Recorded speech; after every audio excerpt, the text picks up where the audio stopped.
Chapter 451, Immortal Soul. Mundus was not stupid. After hearing what Roy said, he immediately understood that this unfamiliar demon lord was here to find trouble with him. He knew very well that as Sparta's seal weakened, many demons would enter here from the abyss.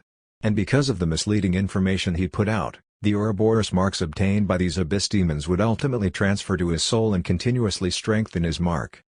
This powerful mark was the foundation of his immortal soul, but it caused these new abyss demons to lose their protection. Mundus could hide it from the other demons of the demon world, but Sparta was one of the insiders. Since this unfamiliar demon lord was involved with Sparta, it meant that he knew about this matter and came to find trouble with him to get the mark back. But how could he spit out what he had obtained? Mundus had just defeated the Sparta family in one fell swoop and was in high spirits. How could he take Roy, this demon lord, seriously? Die, despicable sneak attacker! Mundus roared arrogantly. Dozens of clawed legs on his body shot out light, and these light rays gathered together to form an even stronger light wave that shot at Roy. Roy spread his wings and flew up to avoid the light wave. Mundus began to move the light wave along Roy's flight path, continuously chasing after him to knock him down. However, because his attention was focused on Roy, he did not notice a figure flying down behind him. Unia swooped down from the sky. When she arrived above Mundus's head, she threw her demon sword burning with dark golden flames and plunged it into Mundus's body. Boom! As soon as the blade pierced into Mundus's body, the violent flames immediately spread all over his body. Mundus screamed, and the light wave attack came to an abrupt stop as he twisted his body desperately in the flames.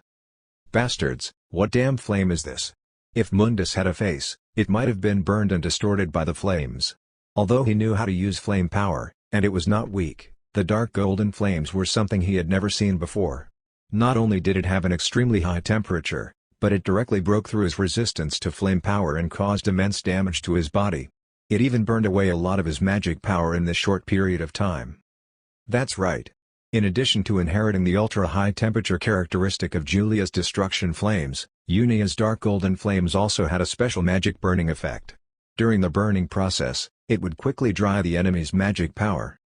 Mundun waved the clawed legs all over his body desperately, trying to extinguish the flames. This action was just his subconscious reaction, but it was actually useless. Fortunately, he reacted quickly enough and immediately grabbed Unia's demon sword and pulled it out of his body. When he threw away the culprit's demon sword, the flames on his body finally extinguished. But after this burn, most of the densely packed clawed legs on his body had been burned into charred ashes. As soon as he moved, they turned into powder and trickled down. Ah! Mundus roared angrily, and his voice was so loud that the entire demon world could hear him. The three eyeballs on his head were full of ferocious blood vessels as he stared intently at Unia, who had just taken back her demon sword. A burst of lightning flashed in the three eyes. The next second, intense light pierced through the dark sky of the demon world, and a red lightning bolt that was more than 100 meters wide fell from the sky toward Unia. This lightning bolt was so powerful and so fast that Unia could not avoid it at all. But at this moment, Roy suddenly flashed and appeared above Unia. He spread open his arms and demon wings and directly hugged this enormous lightning bolt. The sizzling lightning danced in the sky like a giant snake. Unia looked up at Roy's tall figure in surprise and saw him blocking the lightning with a ferocious expression and trying to gather it together. If it were anyone else, it was likely impossible for them to be able to do this, but Roy was also an expert at playing with lightning. Powerful magic power gathered in the palms of his hands, and he gradually seized control of this lightning from Mundus. The lightning snake running around in the sky gradually gathered, as though it had been tamed. His arms slowly closed, and Roy condensed this powerful lightning into a huge lightning ball. Then he turned in the air and kicked the lightning ball at Mundus with his right foot. Here! Mundus did not expect Roy to return his attack in this way. Before he could react, the lightning ball hit him. With a loud sizzling sound, an intense flash like a nuclear explosion erupted on the horizon. It was the scene of the powerful force contained in a lightning ball being released in an instant. The lightning produced the Tyndall effect, drawing a bright, straight line on the left and right, bursting out and extending for several kilometers. After the Tyndall effect of light slowly dissipated, the surrounding environment returned to darkness. Mundus's body had become a charred black object exuding the disgusting smell of roasted meat. Roy landed beside Unia, who heaved a sigh of relief. That was close. This guy suddenly erupted. Was he trying to kill me in a flash? Looking at the black fallen angel wing on Unia's back, Roy said, "I'm afraid this guy saw your wing. He seems to be very sensitive to the identity of angels." "Really?" Unia was stunned when she heard this. Didn't he make his own statue look like an angel? Maybe because he only allows himself to be an angel? Roy looked at Mundus's charred body with a strange expression and patted Unia. "Don't attack anymore. Your time is almost up. To prevent any accidents from happening, in case the fusion suddenly releases during the battle, you should retreat to the side first." With that, a few bottles of red potion suddenly appeared in Roy's palm. He said to Unia, "Take these recovery potions and wake Sparta and the others up." "Okay, be careful." Unia nodded. Mundus's magic power pressure hasn't decreased. It seems like he'll recover soon. Unia turned and left. Roy walked forward, came to Mundus, and looked at his charred body. He could sense that under this charred black shell, Mundus's body was constantly regenerating. This was not surprising. For any demon lord, this powerful self-healing ability was the foundation to ensure the immortality of the body. Of course, just like how he had eliminated Kabelith, he actually had a way to annihilate this immortal body. He only needed to use the black domain of silence once. But what really gave him a headache was how to deal with Mundus's soul. Sparta said that Mundus's soul was immortal. This was the power that came from overlapping countless Ouroboros marks. In other words, Roy could not devour Mundus's soul like he had devoured Kabelith's soul. Even if he obtained Mundus's soul and swallowed it, not only would he not be able to digest the soul, but it might even cause Mundus and Roy to fight over control of his body. But if he ignored Mundus's soul, this guy could resurrect in the blink of an eye through possessing a body. This was the most troublesome aspect of Demon King-level immortal souls. In the entire abyss, it seemed that there had never been any hearsay of a Demon King truly perishing. Facing such troublesome opponents, their enemies could usually only suppress them by sealing them. But if Roy sealed Mundus's soul, he would be unable to take back everyone's imprints. "I have to find a way to separate the Ouroboros marks in his soul first," Roy thought. "I might be able to use the system to create a tool for this, but there are at least hundreds of millions of Ouroboros marks in this guy's soul. How can I find my, Julia's, and the others' marks among so many?" Just as Roy was thinking about this, there was a cracking sound coming from Mundus's charred black shell. Several cracks appeared on the burnt fragile shell, and new claws dug out of these cracks, giving people the feeling that Mundus had finished molting. "Ha ha ha." Mundus's voice followed the arrogant laughter. "As I said, you can't kill me. As long as my soul is in this body, even if my body is destroyed countless times, I can recover again. But what about you? How much magic power do you have to consume with me?" Hearing this, Roy could not help but grin sinisterly. "You shouldn't speak in absolutes." Chapter 452, Wall of Size. While speaking, Mundus had already crawled out of the charred shell. Due to it being a new body, the exposed flesh and fascia on his body looked more pink and tender than before. It really felt like there was a hint of rosiness in the white. This made Mundus slightly uncomfortable but also very angry. "How many years has it been? How long has it been since my main body suffered such severe injuries?" Now, he was actually injured to this extent by a demon lord. It truly made Mundus feel ashamed. However, what he was more concerned about was what Roy said just now. What did he mean by "you shouldn't speak in absolutes"? Thus, he subconsciously checked his new body and immediately found that something was wrong. The new body was indeed fine, but in his self-perception, he found that he had lost about a tenth of his soul. Although this missing part was slowly recovering under the power of the Ouroboros mark, it was undoubtedly caused by the lightning bolt just now. "Bastard! Damn it!" Mundus was so angry that he was about to explode. He roared at Roy, "What the hell did you just do?" Roy grinned sinisterly. Judging from Mundus's reaction, his attack seemed to be effective.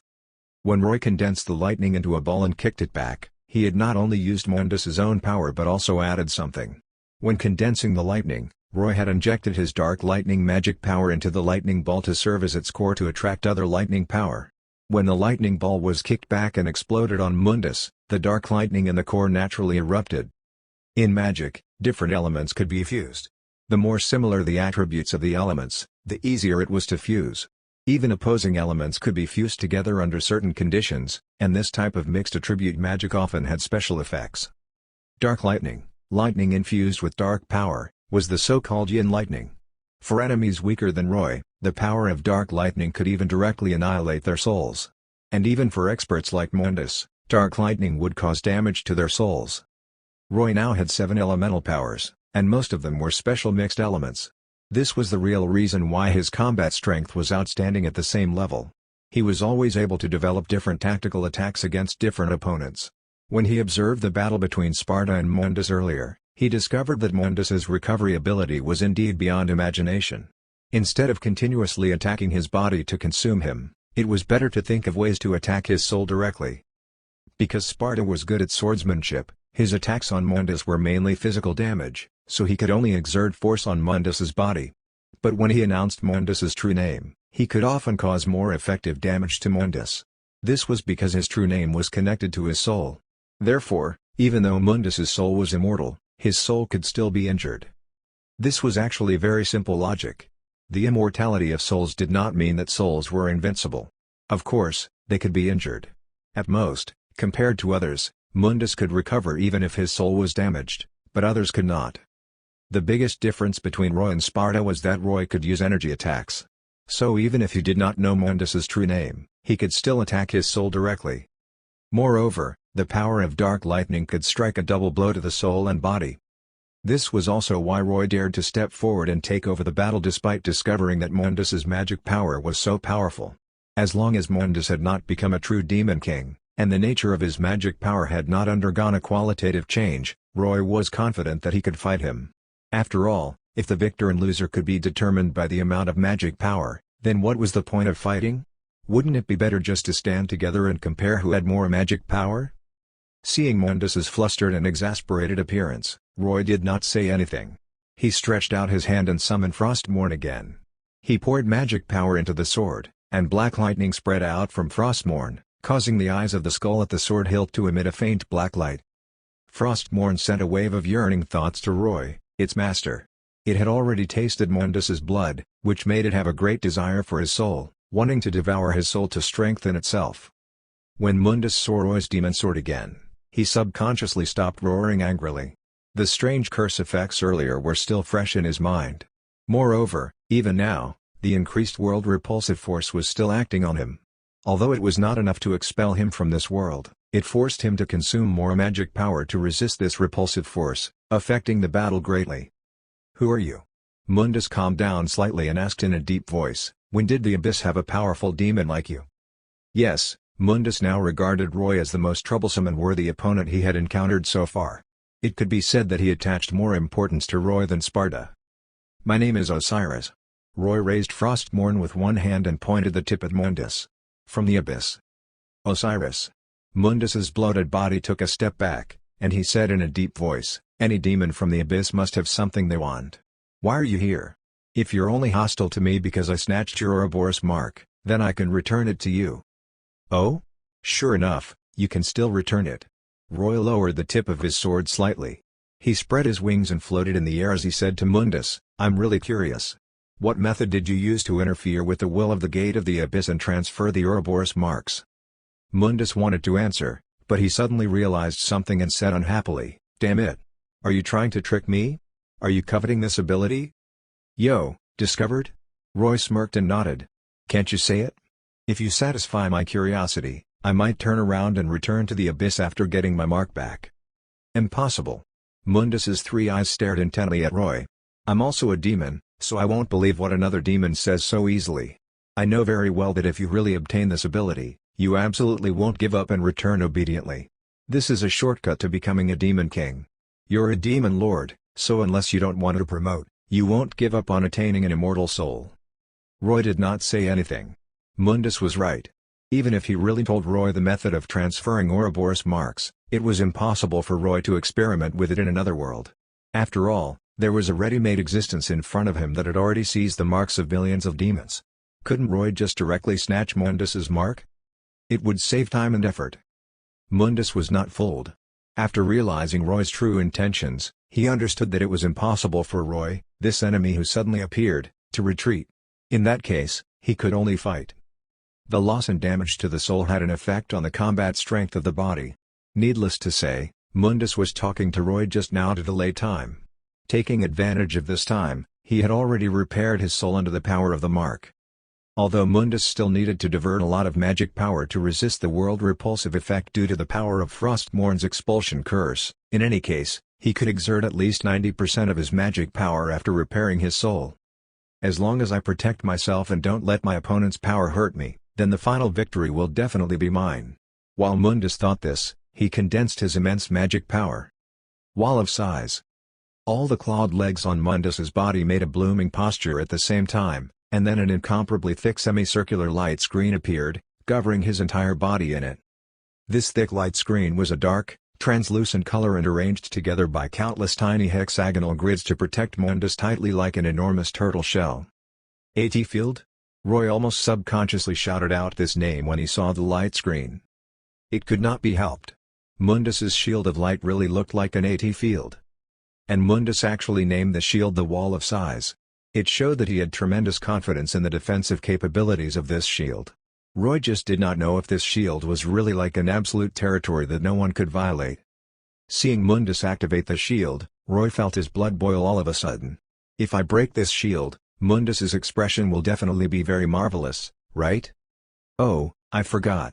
This guy is so faceless and skinless. How could he have an expression? Just as Roy held Frostmourne tightly and began to accumulate power with the Red Dragon Emperor's gauntlet on his right arm, a black shadow suddenly flew over and slammed into Mundus's shield with a thud. It was the demon swordsman Sparta. Roy turned around and found that Unia had disappeared. The time of the fusion was over. Julia and Benaya had separated and were evacuating from the battlefield, but they had already completed the task Roy had given them and healed Sparta. After recovering, Sparta could not wait to rush forward and join forces with Roy to deal with Mundus. Chapter 453, Fighting Together. Sparta's sword smashed heavily on Mundus's wall of size. A deafening clang that could pierce one's eardrums came, and sparks erupted on the point where the sword hit the shield. The shield completely blocked Sparta's sword while shining with grayish-white light. But no matter how hard Sparta gritted his teeth and exerted his strength, his sword could not advance an inch. Inside the shield, Mundus clicked his tongue in pity at Sparta and mocked. "Sparta. If I were you, I wouldn't have gotten up just now, lest I have to lie down again." "Shut up, Mundus." Sparta roared at Mundus before turning to Roy. "Aren't you going to help?" Roy grinned and did not waste any time. Holding Frostmourne, he burst into the air and stabbed at Mundus's shield. At this moment, the Red Dragon Emperor's gauntlet on his right arm erupted with intense red light. After accumulating power to the limit, Roy's attack had 64 times his strength.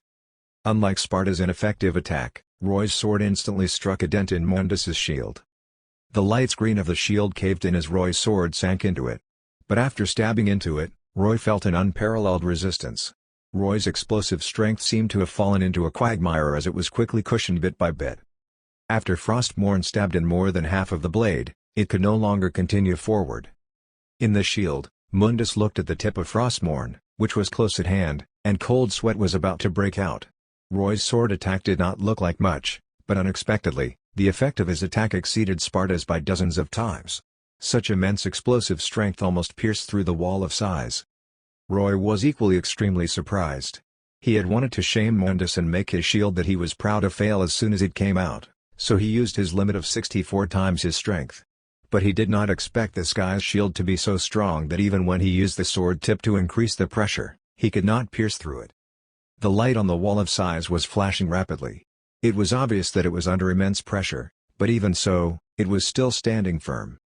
Roy was a little unwilling to give up, so he maintained his strength to keep the depth of Frostmourne's stab and tried to increase his strength again to see if he could pierce the shield.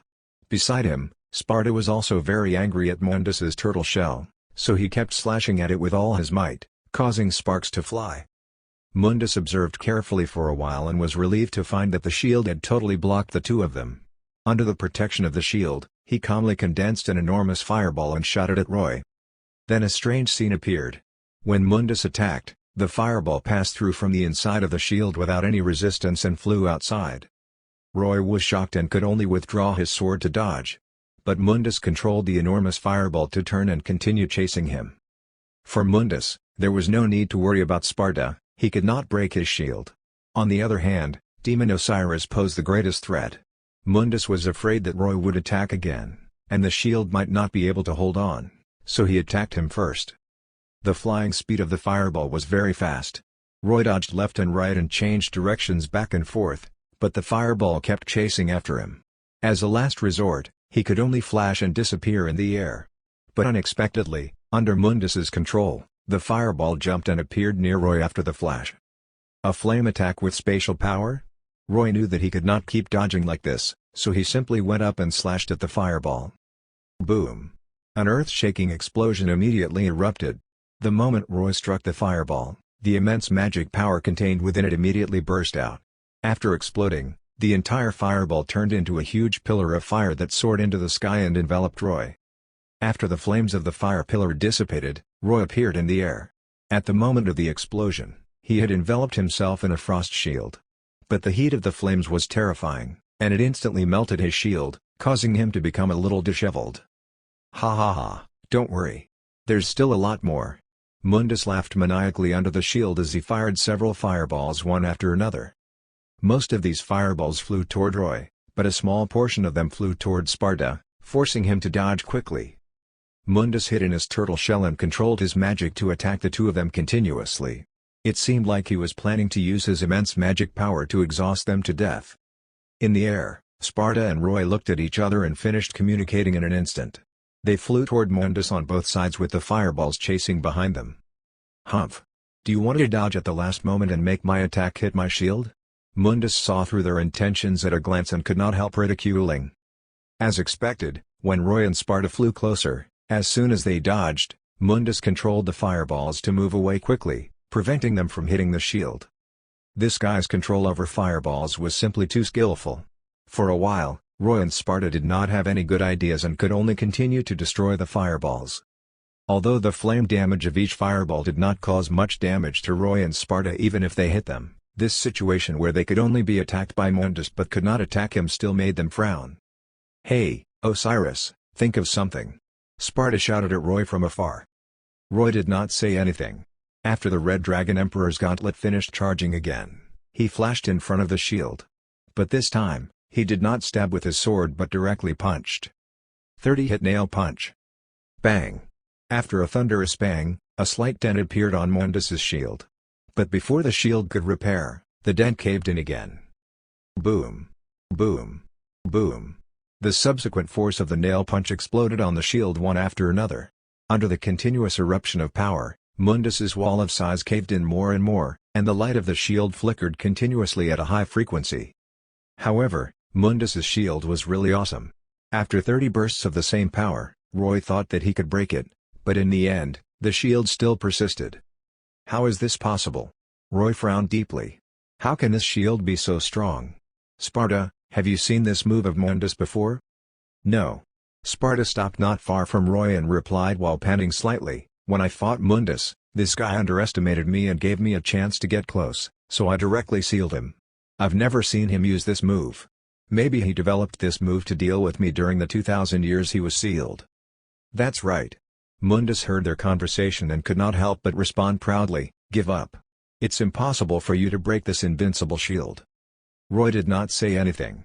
He summoned a gigantic black lightning bolt from the sky and struck the shield. However, this powerful dark lightning bolt immediately dissipated after hitting the shield. It triggered the shield to flash, but the frequency was not as high as the nail punch caused just now. A dual physics and energy defense shield. Logically speaking, this powerful shield should consume a lot of magic power, but why hasn't this guy's magic power decreased? Roy was puzzled. After thinking about it, he found Rufaro in the sky through the spiritual connection. "Rufaro, open your energy analysis equipment and analyze what's going on." Hovering high in the sky, Rufaro received the order, and the electronic eye on his forehead glowed red. He stared at Mundus below and began to analyze. A moment later, Rufaro's surprised voice came through the spiritual connection. "Your Excellency Osiris, if my analysis isn't wrong, you might be in a bit of trouble." "Speak." Mundus's shield has a semicircular part below the surface. It's a full 360-degree defense, Rufaro said. But the part underground is where the shield absorbs energy. It connects to the entire demon world, and the free elemental energy in the demon world gathers through the ground to the shield. In other words, unless your attack can exceed the total amount of free elemental energy in the entire demon world, it's impossible to break this shield. What? Roy was shocked. He did not expect Rufaro to analyze such a result. It's true. This feeling is very similar to a clipote. Rufaro said. A clipote gathers all the energy it absorbs into a fruit. It's the same for Mundus's shield. He doesn't use his magic power but the energy of the entire demon world. So no matter how you attack, you won't consume his magic power. Is that so? Roy thought for a moment and asked, what if we find a way to cut off the transmission of the demon world's energy to the shield? It might work, but the area is too large. How do you plan to cut off the transmission? Rufaro asked. Roy looked at Sparta, who was flusteredly dodging Mundus's attack not far away. Isn't there a sealing master here? With that, Roy immediately flew towards Sparta and pulled him into the distance. After avoiding the attack, he explained to him in a low voice. It's actually like this? Sparta looked at Mundus in surprise. Roy said, that guy can't move with the shield. Next, I'll do my best to attack him and attract his attention. Think of a way to set up a seal formation surrounding him that can cut off the energy transmission.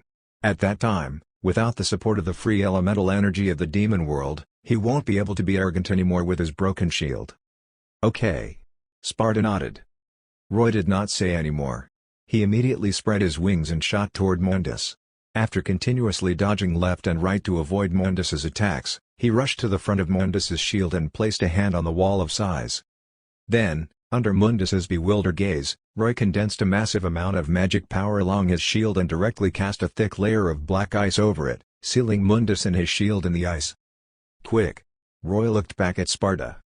Sparta was not stupid. Taking advantage of the black ice blocking Mundus's vision, he quickly began to arrange a sealing formation. Chapter 454, Boulder.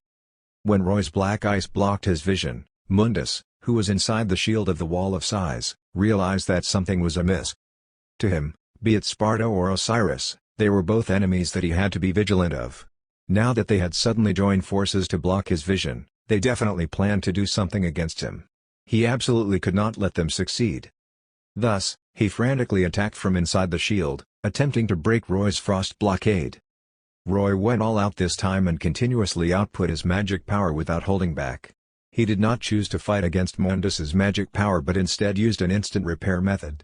Wherever the frost shield broke, he would immediately replenish it and maintain the effect of blocking Mundus's vision. Even so, Roy's magic power was rapidly depleting. Fortunately, with a high-speed magic power recovery of the cold winter armor, he did not exhaust his magic power. Sparta, faster! Roy urged while gritting his teeth. Sparta did not answer, but his actions had no delays at all. He drew an isolation magic formation around Mundus. The foundation was still based on the pentagram magic formation, but the demon symbols used were vastly different from the seal formation that Roy saw earlier.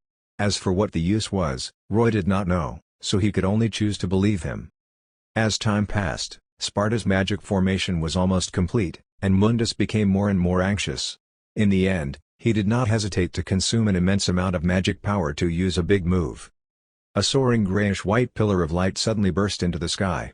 Not only did it instantly break through Roy's entire frost shield, but it even spread out to the surroundings and attacked Roy and Sparta. The gigantic pillar of light was more than 100 meters thick, and it was as dazzling as a grayish-white sun in the dark sky of the demon world. When the light attacked, Roy and Sparta quickly retreated, but the light still shone on them. The grayish-white light was like acid as the strong corrosion burned their skin and armor. Sparta could only swing his sword and cut off the burned flesh on his body. Then he relied on his recovery ability to regrow the flesh. Roy was slightly better. The damage to the cold winter armor was not much, and he could repair it with magic power. "Is it done?" Roy asked Sparta. This was what he was most concerned about. Sparta nodded.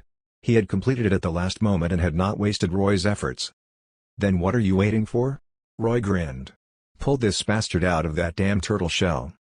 Looking at Mundus, who had already revealed his true appearance under the shield, Sparta flipped the demon sword in his hand and stabbed it into the ground in front of him. The demon sword glowed with blood-red magic power, and this light was like a meandering centipede that spread along the ground to where Mundus was. When it came near Mundus, it suddenly spread to both sides, forming an enormous circle, and the pentagram formation was activated. With this pentagram as the foundation, a thin membrane of light appeared in the area covered by the magic formation.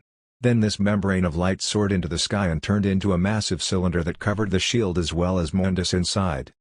I can't forcibly break the connection between the shield and the demon world, but I used a magic formation to separate out the space where Mundus is," Sparta said proudly. "Although we can still see him now, he's actually no longer in the same spatial axis as us. This separation won't last long, but it's enough for us. So, as long as we rush in, we can break his shield?" Roy spread his demon wings and floated up. Frostmourne appeared in his hands once again. The next second, the figures of Roy and Sparta turned into two streams of light that rushed straight into the cylindrical light screen. The moment the magic formation activated, Mundus understood what was going on. Sparta and Osiris had noticed how the wall of size worked and thought of a way to break it. Now that the connection between the shield and the demon world was suddenly cut off, Mundus's heart skipped a beat. But before he could respond effectively, he saw two figures appear above his shield. Roy and Sparta slashed at the same place on the shield. Clang! Clang! The wall of size did not continue to persist tenaciously like before. Instead, after a crisp sound, it instantly collapsed. "Die, Mundus!" Sparta took advantage of the opportunity to kill Mundus. He raised his sword and slashed hundreds of sword beams at Mundus in an instant. Roy followed closely behind and stabbed Frostmourne into one of Mundus's eyes. Mundus let out a deafening scream as his bloated body collapsed into countless pieces. Purplish-green blood sprayed out several meters high from the eye that Roy had stabbed. Roy and Sparta, these two demons, had ferocious and murderous expressions on their faces as they jointly completed this epic scene. Sparta panted as he looked at Mundus, whose dismembered body was on the ground. When he saw that Mundus's body was showing signs of self-recovery again, he could not help but have a headache. Mundus's soul was still attached to this body, which meant that the body was still alive even though they had dismembered it into this state. As long as he was given some time, he would be able to resurrect again. Unless Mundus himself got his soul to leave the body, in which case he would turn the body into a walking corpse that could be completely eliminated. And Sparta believed that neither he nor Osiris could forcibly detain an immortal soul like Mundus. "Could it be that I can only seal him?" Sparta thought. But at this moment, Roy said, "Sparta, move back." "What are you going to do?" Sparta asked, but he had already subconsciously spread his wings and retreated a few meters. Farther. Roy knelt and placed his hand on the pieces of Mundus's body. After Sparta retreated a few hundred meters, an intense cold aura immediately spread throughout Roy's body. Under Sparta's astonished eyes, darkness enveloped Roy's location and Mundus's body pieces all around. The black domain of silence activated. Under the ultra-low temperature, the speed of light around them slowed down, causing the naked eye to have problems capturing light within the range covered by the ultra-low temperature. Thus, under Sparta's solemn gaze, Roy and Mundus's body pieces fell into a huge pitch-black and lightless hole, and he could not see what was happening inside at all.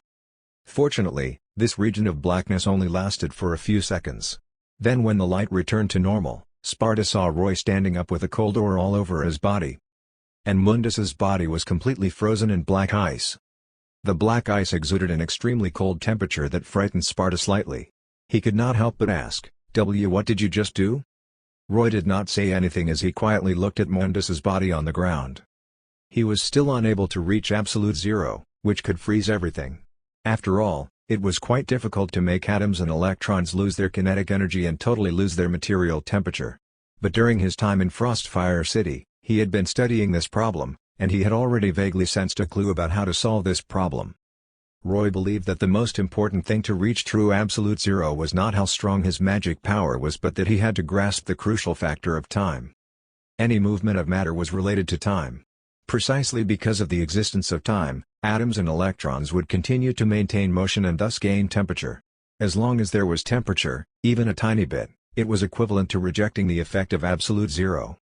In other words, if Roy could freeze time, then even without much magic power, he could achieve absolute zero.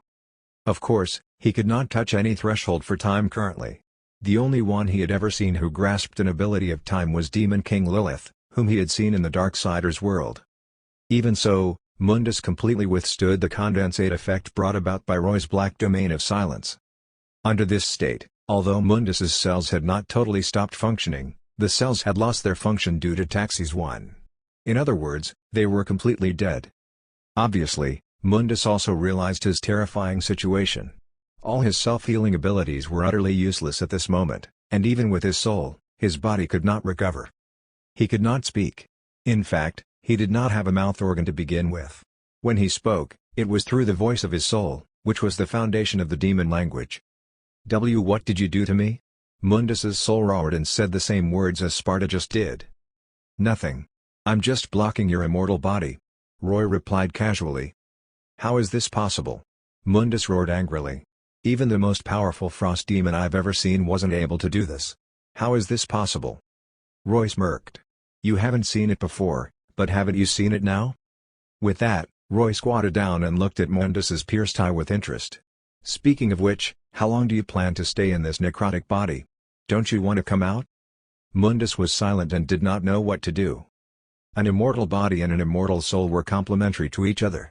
Even if he had an immortal soul, after losing his body, Mundus could not use his strength. If he left his body and completely exposed his soul, who knew how these two fellows would deal with him? No, it can't be like this. A moment later, Mundus suddenly roared, and the voice of his soul shook the entire demon world. Baldur! Where are you? Are you still not going to appear?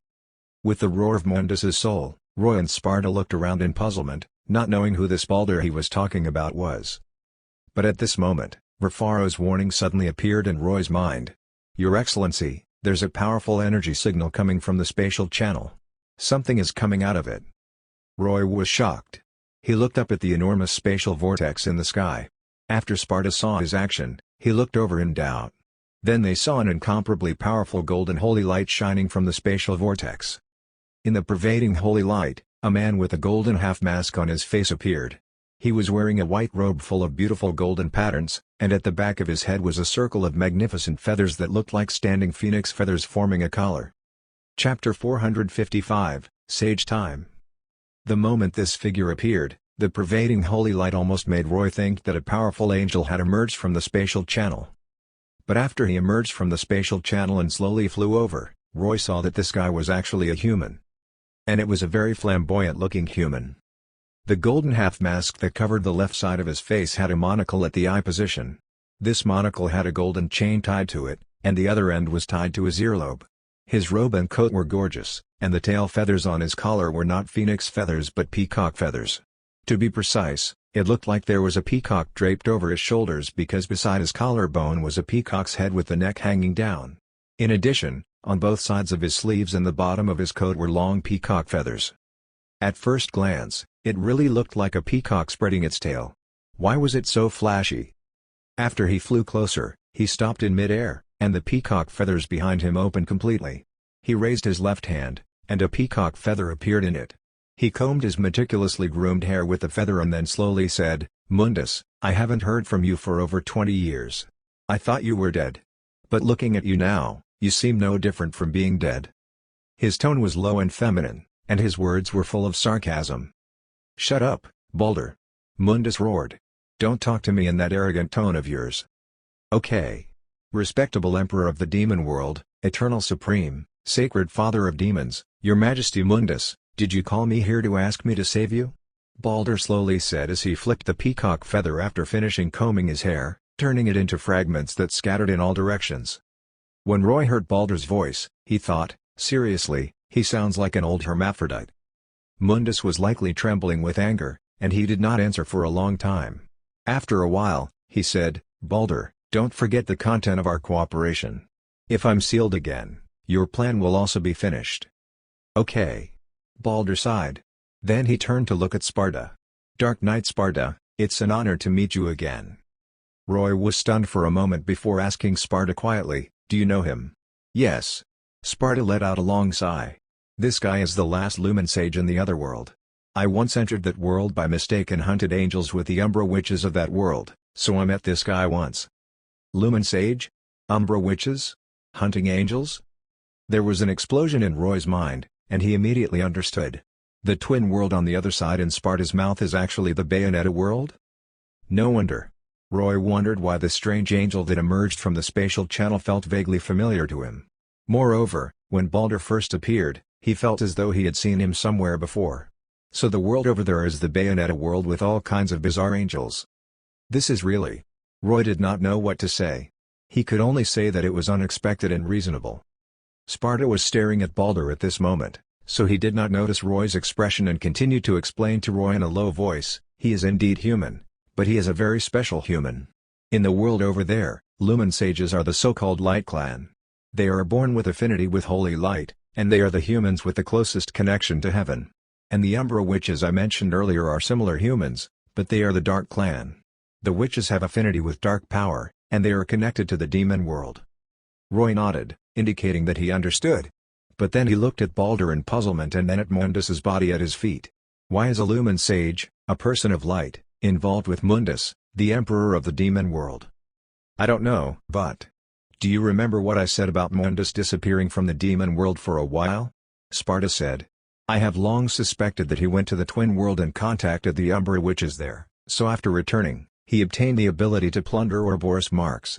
But now, it seems like my guess was wrong. When Mundus went to the other world, he did not contact the Umbra Witches but the Lumen Sages. Balder was not annoyed that Sparta did not respond to him. Instead, he quietly listened to the exchange between Roy and Sparta. After Sparta said this, he nodded. That's right. Many years ago, when His Majesty Mundus appeared on our side, I was the one who received him. Aren't Lumen Sages on the side of the angels? Roy frowned. Or are you a fallen? Fallen? What a vulgar term. Balder shook his head slightly. Make no mistake. We are Lumen Sages, not angels. Just because we use the power of angels doesn't mean that we can't use the power of demons. Moreover, His Majesty Mundus and I are only cooperating with each other, each taking what we need. How can you talk about being a fallen? Fuck. Why does this sound so familiar? It feels similar to how can a scholar's matter be called stealing. After Balder finished speaking, he suddenly stared at Roy. How should I address this demon lord? My name is Osiris. Roy stared at him. What advice do you have? Your lordship Osiris? Balder reached out to hold his monocle. He spread open his right hand in front of him, and a thick book emitting golden light suddenly appeared in his palm. The golden book began to flip through its pages automatically. A moment later, it stopped on one of the pages. Balder looked at the page for a while before nodding. I see. You're indeed a famous lord. I already know your battle achievements. No wonder His Majesty Mundus fell into the hands of you and Lord Sparta. It's not surprising. Huh? Roy looked doubtfully at the book in Balder's hand. What is that? A projection of the Book of Truth, a little thing in heaven. It's not worth mentioning. Balder smiled, tossed, and the book disappeared. Don't listen to his nonsense. Sparta whispered to Roy. It's indeed a projection of the Book of Truth, but it's definitely not some little thing. It's a book that heaven uses to record the true names of extremely threatening demons. It contains almost all the names of the demon lords and demon kings. Any place in the infinite worlds where a heaven exists can obtain a projection of the Book of Truth and investigate the powerful demons encountered. Not only is your name in it, but mine is as well. My true demon name? Roy immediately became vigilant and tightened his grip on Frostmourne. Can this book be destroyed? It's impossible. Unless you can enter the true heaven, defeat archangels such as Gabriel, Michael, and Raphael, and destroy the original copy of the Book of Truth. Otherwise, even if you destroy what's in Balder's hands now, it won't be long before this book is projected again. This Book of Truth is a divine artifact that all demons want to destroy, but it's also what demons are the most helpless about. Sparta said expressionlessly. Because it's said that it's a legacy of the Creator left to heaven. Hearing Sparta's words, Roy was stunned and could only give up on this idea. Too effing ruthless. I can't afford to offend them. Goodbye. At this moment, the atmosphere on the scene was very strange. Because of the sudden intruder, Balder, the scene fell into a deadlock. Although Roy and Sparta did not know what the cooperation between Balder and Mundus was, it was definitely not something good. Although Balder was only a Lumen Sage, he was quite powerful. If he wanted to protect Mundus, then as long as he could restrain Roy and Sparta for a short time, Mundus's soul would definitely be able to escape. Thinking of this, Roy looked at Sparta with an oblique expression, but the meaning revealed was obvious. No matter what Balder wanted to do, the two of them had already gotten Mundus to this state with great difficulty, so they absolutely could not let all their efforts go to waste. The only solution now was for Roy to stall Balder while Sparta sealed Mundus as soon as possible. Sparta understood the meaning behind Roy's eyes. He nodded slightly and clenched the demon sword in his hand. However, just as the two of them were about to attack, a strange feeling suddenly spread throughout their bodies. The surrounding scenery seemed to have fallen into a kind of stagnation. Roy and Sparta raised their hands, wanting to swing their swords, but they were incomparably slow at this moment. All their senses seemed to have entered a state of slowed time. Time had truly slowed down. Roy and Sparta saw Balder land calmly, came to the side of Mundus's necrotic body, and stretched out his hand. Then an incomparably large pitch-black ball of light emerged from Mundus's body. On this ball of light, a head extremely similar to Mundus's evolved, and the three big eyeballs on it were clearly visible. Needless to say, this was Mundus's soul. When his soul left his body and flew into Balder's hand, the voice of his soul shouted, "Quick! Get me out of here!" Roy and Sparta could only watch helplessly. They could not stop them at all because their arms had only currently raised about 5 centimeters. After holding Mundus's soul in his hand, Balder flew up again and arrived at the spatial channel in the air. Only then did the time-slowing effect on Roy and Sparta abruptly disappear. The moment the effect disappeared, Roy and Sparta reacted quickly. They immediately spread their wings and charged toward Balder. Balder's clean and smooth forehead was full of sweat at this moment. It seemed that using his ability to forcibly slow down the time of the two demon lords had placed an immense burden on him. After seeing two of them rushing over, he did not dare to fight Roy and Sparta at all. After casually shooting out several peacock feathers, he turned around and entered the spatial channel. Damn it! After swatting the peacock feathers away with his sword, Sparta stopped at the entrance of the spatial channel. He did not rashly chase after them. But he was extremely angry that Mundus and Balder managed to escape. What happened just now? Roy stopped beside Sparta and looked at his hands in puzzlement.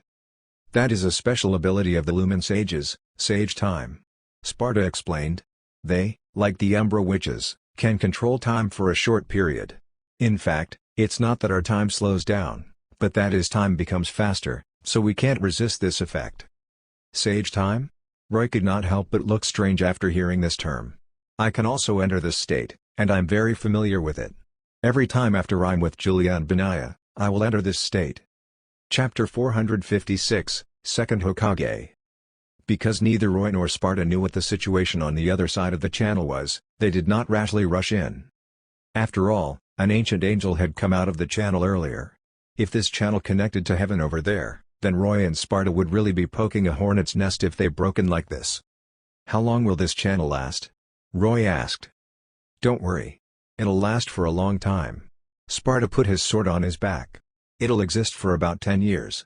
Then it'll disappear for a while as the twin worlds move away from each other. When the twin worlds come close next time, it'll appear again. But the location of the channel might not necessarily be here. That's good. Roy put Frostmourne away and spread his hands. Now, we need to study what we should do next. Mundus must die. The worst outcome is to seal him for thousands of years. Sparta said worriedly, this isn't because of the enmity between him and me, but because I have a bad feeling that the cooperation between Mundus and Balder might lead to a huge disaster in both worlds. The Eternal War? Roy asked. It might not just be the Eternal War. Sparta pondered. Let me tell you this. At first, I secretly snuck back to the demon world and planned to take revenge on Mundus, but after coming to the demon world, I found that Mundus was sending his subordinates to search for the spatial channel to the twin world. Thinking back to when Mundus disappeared for a while more than 2,000 years ago, I realized that he had been to the twin world. He might have had an encounter with some powerful existence on the other side that I don't know. Later, he was sealed by me and could not leave the demon world, so in these 2,000 years, he could not go to the other world again. And now, just before he was about to remove the seal, he ordered people to search for the spatial channel with such great fanfare. That must be because he wanted to go to the other side again, or to contact the other side. Roy nodded. This deduction was very reasonable. Back then, the demons won the war between the angels and demons in this world, and we occupied this world.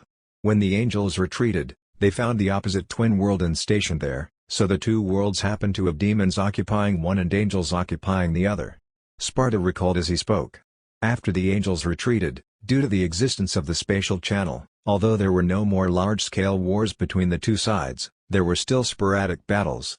In particular, after human civilization began to develop in the other world, these sporadic battles became more frequent. But most of the time, demons were summoned to the other side.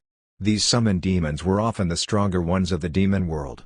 Some of them returned alive, while others were purified and killed in battle with angels. At this moment, Dante, Virgil, the recovered Nero, Julia, Benaya, Sereth, Cassandra, Fat Tiger, and Cerberus had already rushed back. They gathered around and quietly listened to the conversation between the legendary demon swordsman Sparta and Roy. After hearing this, Sareth could not help but interrupt. "So that's how it is. No wonder when I was wondering why there were no angels in this world, Dante told me that the angels of this world went to another world. At that time, I thought he was saying that the angels were all dead." Dante laughed and rubbed Sareth's red hair hard, causing Sareth to kick his calf. Sparta nodded and said to Sareth, "Yes, I told Dante and Virgil when they were young. I didn't expect them to remember. The ones who summon demons are the Umbra witches you mentioned, right?" Roy rubbed his chin with his demon claws. "Yes." Sparta nodded. "I've also responded to the summons and went to that world once. Unlike the human world here, there has always been a theory about the trinity of light, the human world, and darkness there.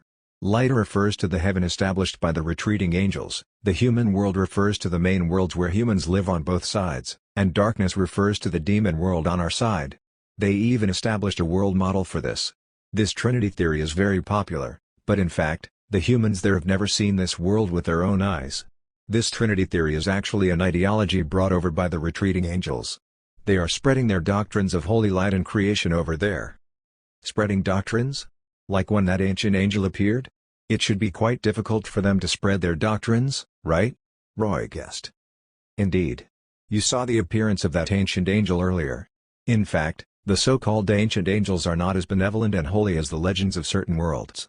Because in the beginning, these ancient angels were born in the war with demons, so their appearances and forms evolved to adapt to the cruel needs of war. Among these ancient angels, there are even those that look like ancient four-wheeled war chariots.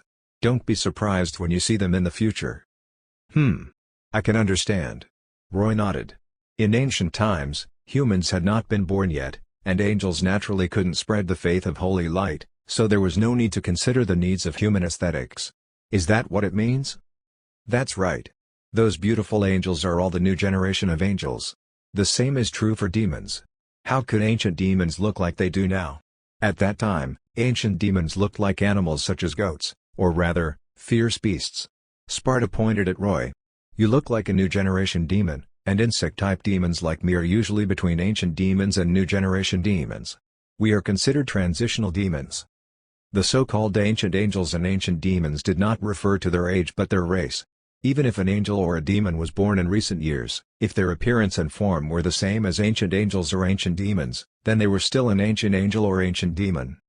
"Do demons also need to spread doctrines?" Roy asked curiously. "Of course. Don't you know?"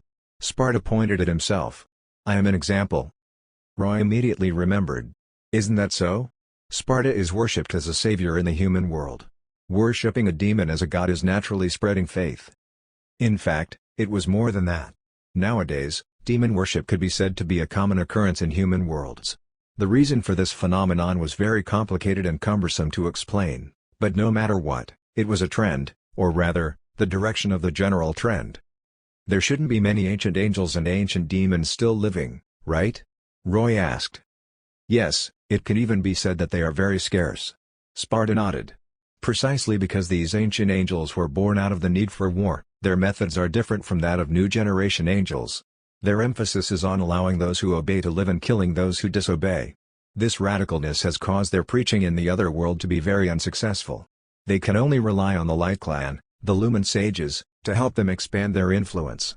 And because of this radical method of the ancient angels, it has led to the Dark Clan, the Umbra Witches, fighting against them. The Umbra Witches summon demons from the demon world and use the power of demons to fight against the Lumen Sages and angels. Sparta explained. It's precisely because of the confrontation of the witches that the balance between light and darkness in that world has been maintained. This has also made the angels hate them. Therefore, they have long been instigating human believers to hunt the witches. After all, although the ancient angels look a little ugly, the warmth of holy light power is still attractive to humans. That Balder, you said that he is the last Lumen Sage. What's going on? Roy asked. Probably a few hundred years ago, when I was still wandering between the human world and the demon world, I went to the other world at that time by chance, Sparta said. And I happened to experience the greatest war between the Lumen Sages and the Umbra Witches. I'm not too sure about the cause of this war, but in that war, the witches were lucky to win. The Lumen Sages lost and were killed until only one remained. That is Balder. He is the wielder of the right eye of light of the Lumen Sages. The right eye of light? What is that? It's a kind of divine artifact. Sparta deliberated over his words and answered, correspondingly, there's the left eye of darkness. These two things come from Aesir, an extremely powerful archangel on the side of heaven during the Antiquity War. Archangel? Roy was shocked and gasped. You mean there's an existence at the archangel level in the other world? Julia, Benaiah, and the others were also alarmed when they heard this, and they were whispering in their heart that they fortunately did not rashly chase after them. Don't worry. Listen to me slowly. Sparta waved his hand. The history of the Eternal War in these twin worlds is far longer than you know. Don't tell me you really think that the Eternal War here is just our group of demon lords fighting for thousands of years? Okay, I won't interrupt. Continue. Roy spread his hands helplessly. The Antiquity War refers to a period of time about 10,000 years ago. It might be traced back even further. In other words, it was probably more than 20,000 years ago. Sparta said. Demons don't have the habit of recording history, so many demons in the demon world have no idea what happened during that time. During the Antiquity War, the strongest force on the angels' side was Archangel Aesir. Although his name isn't as resounding and widely spread as archangels like Gabriel and Michael, he is as powerful as them. How many wings does this Archangel Aesir have? Roy suddenly asked. 6. Why are you asking this? Sparta asked curiously. It's okay. Continue. Roy did not explain and shook his head to signal him to continue. But he could not help but think that Sparta was referring to the Demon King level clones of Gabriel and the others when he said that Aesir was not weaker than them. Now that Roy understood the true situation about clones, he knew that, just like demons, there should be another level above Archangel in the angel camp. It corresponded to the deadly sin Demon King level in the demon camp. Roy did not know what to call it for the time being, but since Archangel Aesir was six-winged, it was highly likely that he was only at the Demon King level. Because the Gabriel and Raphael whom Roy had encountered so far were both such six-winged clones. The power level of these clones was at the Demon King level. Sparta did not know what Roy was thinking. He continued, the strongest power on the angel's side was Aesir, and the strongest power on the demon side was an equally powerful golden demon named Argisax. And Argisax was the ruler of all demons at that time. Mundus can only be regarded as the second ruler. Second ruler? So Mundus is a second Hokage? Chapter 457, Hope to become a demon king. Argisax? Dante was shocked when he heard this. That androgynous guy? Why else would it be called the life of the main character? In his life, Dante had fought many powerful demons. Not only Mundus, but there was also this Argisax mentioned by Sparta. In his impression, Argisax was a demon made entirely of golden flames, and his appearance would change between male and female. He could be said to be the strongest enemy Dante had ever encountered. Argisax has the longest HP bar in Devil May Cry history. After hearing Dante's words, Sparta nodded. Yes, Argisax is an androgynous demon. But when you met him, he should have been sealed, right? Dante nodded. Perhaps because he was truly lucky, all the powerful demons he had encountered, be it Mundus or Argisax, seemed to be incomplete beings in a sealed state, so he had survived and won without exception. I sealed Argisax, Sparta said. But you might not know that when I sealed Argisax, his strength might not even be 1% of his peak. No way? Is he that strong? Dante was extremely surprised. In order to defeat Argisax, he had expended so much effort, but Sparta actually said that he only had 1% of his peak strength? Sparta looked at him. That's because Argisax suffered heavy injuries in the battle with Aesir. During the Antiquity War, he represented the demons and fought a legendary battle with Aesir. After that battle, both Archangel Aesir and Argisax suffered serious injuries. However, Argisax was relatively lucky. Although his strength fell dramatically, he managed to survive to recuperate and could use some residual strength. As for Aesir, his injuries were too severe. In the end, after the angels went to the other world, he completely perished. It is precisely because of the drastic drop in Argisax's strength that he was slowly overtaken and replaced by Mundus. It can be said that the battle between Argisax and Aesir is the dividing point in the history of the Eternal War in this world. After Mundus replaced Argisax as the ruler of the demon world, it was another historical period. When Cerberus heard this, she could not help but interrupt. This is different from the history I've heard. What I heard was that Argisax once occupied most of the demon world, and he and Mundus fought for the position of the ruler of the demon world. Humph. That's simply a lie made up by Mundus. Sparta snorted coldly. The end of the Antiquity War was 10,000 years ago, and Mundus came to this world about 9,000 years ago. When he came here, the Antiquity War was over. The Chaos Overlord Argisax he encountered was one whose strength had plummeted. He merely picked up a bargain. Seeing that Cerberus still wanted to say something, Roy waved his hand to stop her. "If you have any questions, ask later. Sparta, continue. What happened afterward?" It is said that after Archangel Acer fell after the war, all of his power did not dissipate but condensed into a powerful angelic armament. This angelic armament is a divine artifact known as the Eyes of the World. Sparta said. "I inferred this history by combining many legends of the two worlds. At that time, Acer could no longer continue fighting, so he only existed as the manager of the human world and the other world. But later, he still perished. The Eyes of the World condensed after his death. Then the angels separated the eyes and turned them into the left eye of darkness and the right eye of light. According to Acer's last wish, the angels bestowed the Dark Clan and the Light Clan one each. The reason why these two divine artifacts with entirely different powers formed is that Archangel Acer's power is chaos power in itself. In the legends of the other world, Acer is now known as the god of chaos and has already been deified. Chaos power? Roy heard this sensitive term again and immediately asked, what kind of power is it? Also, is Argisax called the Chaos Overlord because he also has chaos power? Yes. Sparta nodded. But the power at their level isn't something I can see, so I can't describe to you what kind of power chaos is. Perhaps it's having the powers of both light and darkness at the same time. No. Roy shook his head. Could it be called chaos power just by having the powers of light and darkness at the same time? How was this possible? Let alone light and darkness, Roy now had all 7 elemental powers, but he had not seen any qualitative breakthrough. Demon Lord Mundus also had the power of light, but he had not become a chaos demon. Why did Lilith plan for so long to create a chaos demon? If merely having the powers of light and darkness could allow you to be called a chaos demon, then since the abyss was so big and had countless demons, why could no one find one or two? Therefore, Roy felt that Sparta was wrong. Archangel Acer and Argisax might not only have the powers of light and darkness. Since one of them was called the God of Chaos, and the other was called the Chaos Overlord, it was obvious that their powers were very similar. If possible, Roy really wanted to find these two and see their powers. But Argisax's strength had plummeted, and he had even been defeated and sealed by Dante.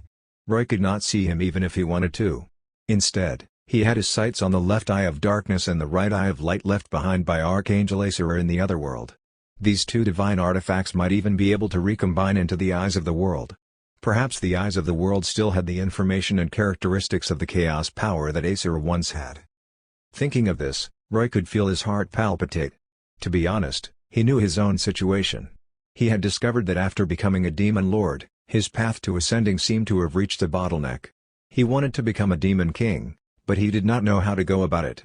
Currently, he had made some deductions from known situations, and he knew that there were at least 2 conditions to become a demon king. One was to possess an immortal soul, and the other was to possess authority. An immortal soul might not be too bad. After coming to the Devil May Cry world, Mundus had given him a look. Although his method of plundering others' Ouroboros marks to become an immortal soul was strange, it was still a way. But regarding authority, judging from some known demon kings, the indistinct meaning of the word authority should be to grasp the power of a certain law and obtain the power of creation with the power of the law. But Roy had no idea how to master this power. However, after hearing about the situation in the other world from Sparta, Roy suddenly realized that the power left behind by Archangel Acer might be the opportunity for him to ascend to a higher level. If he could obtain the Eyes of the World, not only could he experience the power at the Demon King level, but he could also obtain more enlightenment about chaos power. While Roy was thinking about this, he heard Dante ask Sparta, "Old man, what you said sounds a little off topic. What do you want to say through these things?" Sparta sighed. "What I want to say is that Mundus might be coveting the power of the Eyes of the World." Huh? Roy looked up at Sparta when he heard this. He already regarded the Eyes of the World as his own. Hearing Sparta say that Mundus also wanted this divine artifact, he naturally felt unhappy. This speculation has a basis. Sparta spread his hands and looked at Roy. Because Baldur is the last Lumen Sage, he is the holder of the right eye of light. But now that he has saved Mundus's soul, and Mundus is his collaborator, why wouldn't I think in this direction? Why does Mundus want the Eyes of the World? Nero asked. He wants to become a true demon king. Benai snorted coldly and revealed Mundus's goal. He isn't a true demon king, but he has already acquired an immortal soul. If he can obtain authority through the power of the eyes of the world, then he can become a true demon king. Dante and Virgil looked at each other. To be honest, in the eyes of ordinary humans, they did not understand the power hierarchy of demons at all, including the hybrid children of taboo like Dante. In their impression, demons such as Mundus and Argisax were existences known as demon kings. But listening to Roy and this group of true abyss demons, it seemed that the meaning of the term demon king was different from what humans knew. Ignoring Dante and Virgil's doubts, Sparta began to ponder after hearing Benai's guess. "There's another question," Julia said. "If Mundus wants the eyes of the world, then what does Baldur want? He's the holder of the right eye of light. It's impossible for him to cooperate with Mundus for no reason and offer the right eye of light to achieve Mundus's ambitions, right?" "That's right. Baldur should have other plans." Nero nodded in agreement. Roy suddenly asked Sparta, after Aesir died, how strong are the heaven forces in the otherworld? "Seraph should be the highest level." Sparta thought for a moment. "Compared to demons, seraphim should be stronger than ordinary demon lords, but I think it won't be a problem for you to deal with them with your strength, including me." "Okay, let's recruit demons." Roy immediately decided. Mundus has run away, so now we call the shots in the demon world. In that case, let's bring the demon army over. After we reach the other side, no matter what Mundus and Baldur want to do, we'll soon figure it out. Sparta was silent. He was unable to make a decision now. When he sealed the spatial channel of the Twin Worlds, it was to prevent and avoid a new round of the Eternal War. Now that Roy suggested bringing the demon army over to fight, wouldn't it mean that this war would restart early? But if he allowed Mundus to leave just like this, who knew what would happen when he returned? What if the Eternal War became even more tragic?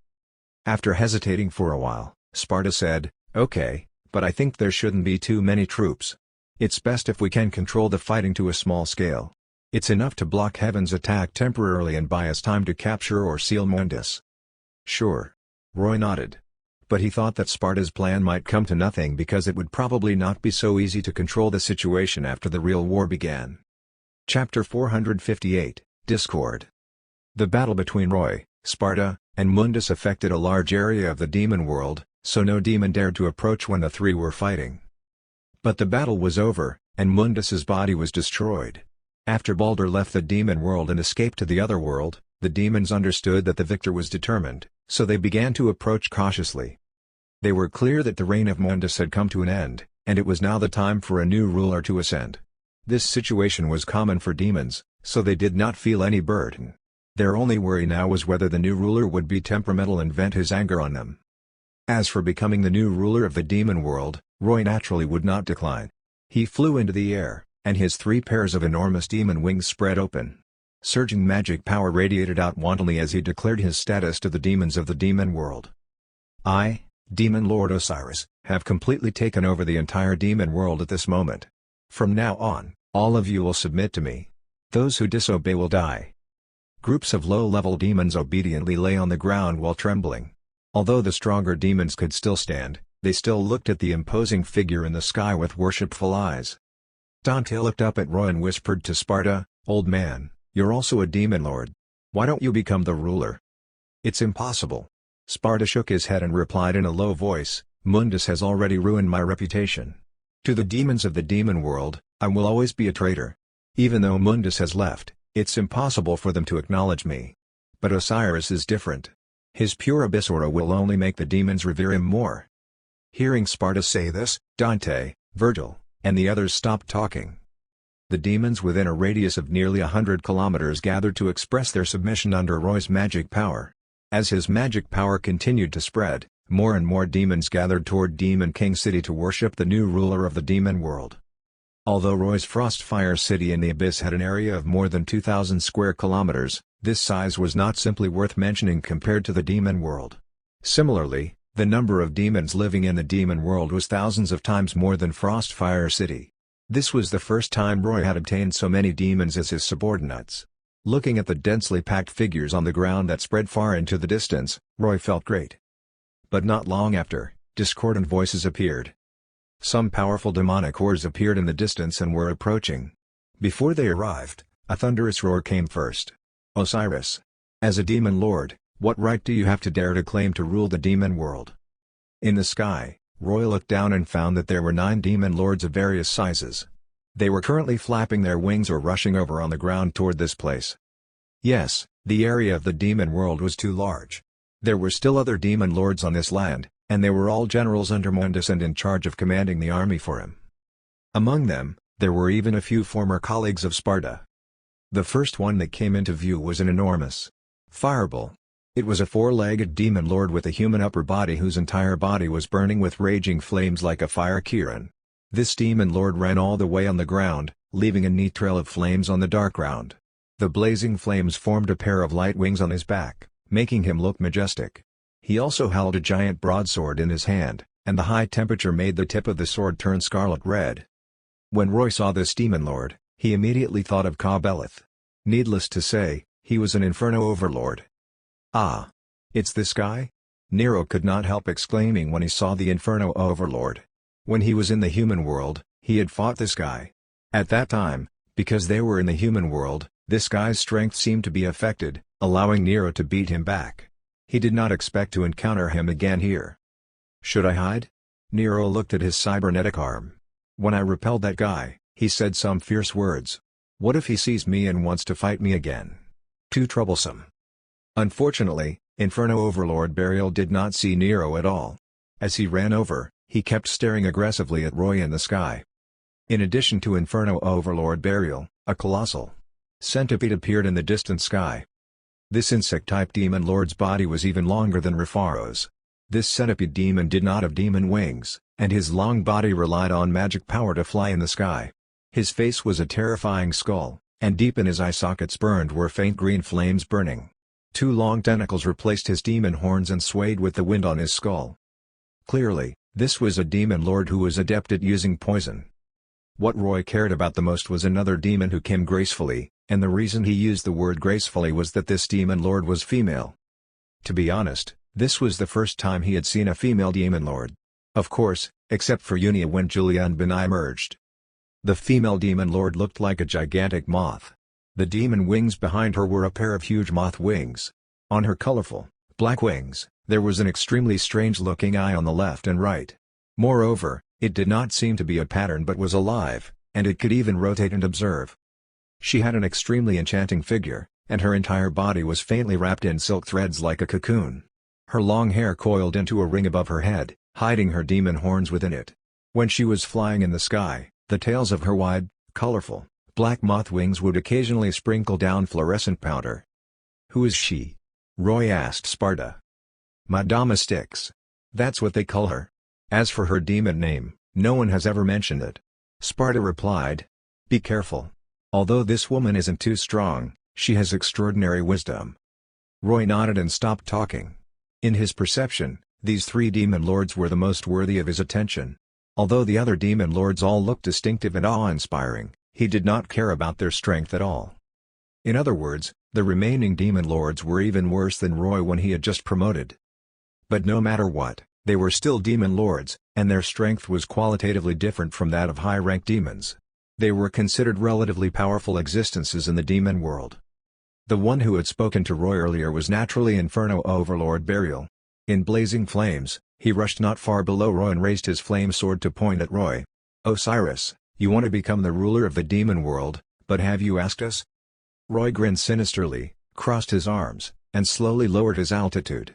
He came near Burial's head and sized him up before saying, Did the flames burn your brains?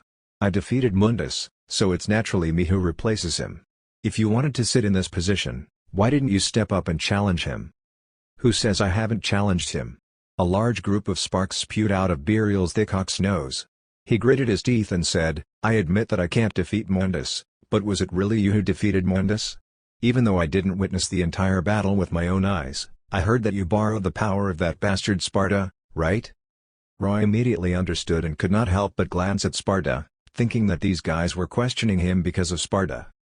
Indeed, when Roy and Sparta fought Mundus, although their astonishing power spread throughout the entire demon world, the demon lords far away in their territories could only sense the magic power and could not see the specific battle situation. Their perception of the magic power naturally made them discover their former acquaintance, Sparta. In the entire demon world, Sparta's name was still very resounding. As Mundus's former right-hand man, many demons had witnessed Sparta's combat strength and were quite convinced of this general of the demon world, especially after he killed his way into Demon King City alone and sealed Mundus. Although the demon lords kept saying that he was a traitor, they were still quite fearful of his strength. Since Sparta could defeat Mundus once, it was normal for him to defeat him again. It was precisely because of this preconceived notion that they thought that Roy had relied on Sparta's strength in the battle with Mundus. Now, after Mundus had escaped in a sorry state, Roy came forward and declared that he would replace Mundus's position. Of course, Burial and other demon lords would certainly not be convinced. They had been suppressed by Mundus for thousands of years. Now that Mundus had finally been defeated and escaped, they naturally saw the hope of becoming the ruler of the demon world, so they could not wait to come out of their territories and rush to Demon Lord City. Not only was Roy aware of their thoughts, but Sparta was as well. He could not help but sigh and whisper, "Although I am a traitor and can't rule the demon world, do you idiots think you can? Although Osiris's magic power is inferior to Mundus's, can you compare to him?" Julia and Benai also looked at the big fiery bull Burial in contempt and agreed.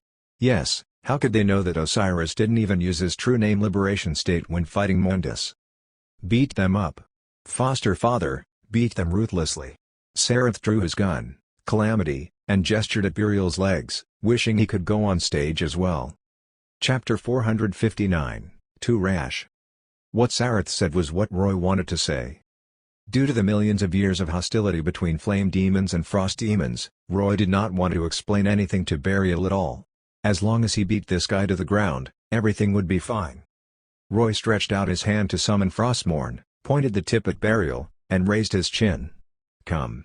Although the head of a demon lord is a great battle achievement, you're still useful to me, so I promise I won't kill you for the time being." "Arrogant bastard!" Burial roared, and his two front hooves suddenly raised high and stomped on the ground. The ground trembled violently, and fierce flames spread out in all directions from Burial, igniting the area around him. In the raging flames, Burial's body swelled again and entered the true name Liberation State. Then he spread his flame wings and accelerated into the air. Holding the giant flame sword in his right hand, he stabbed at Roy with the incomparably hot sword tip. A burst of red light erupted from the Red Dragon Emperor's gauntlet on Roy's arm. He held Frostmourne and faced Burial's sword. With a clang, the tips of their swords collided. Boom! A powerful, destructive shock wave instantly spread out, and countless rubble flew out. In the blink of an eye, the surrounding ground was blown away by the shock wave and sunk nearly half a meter.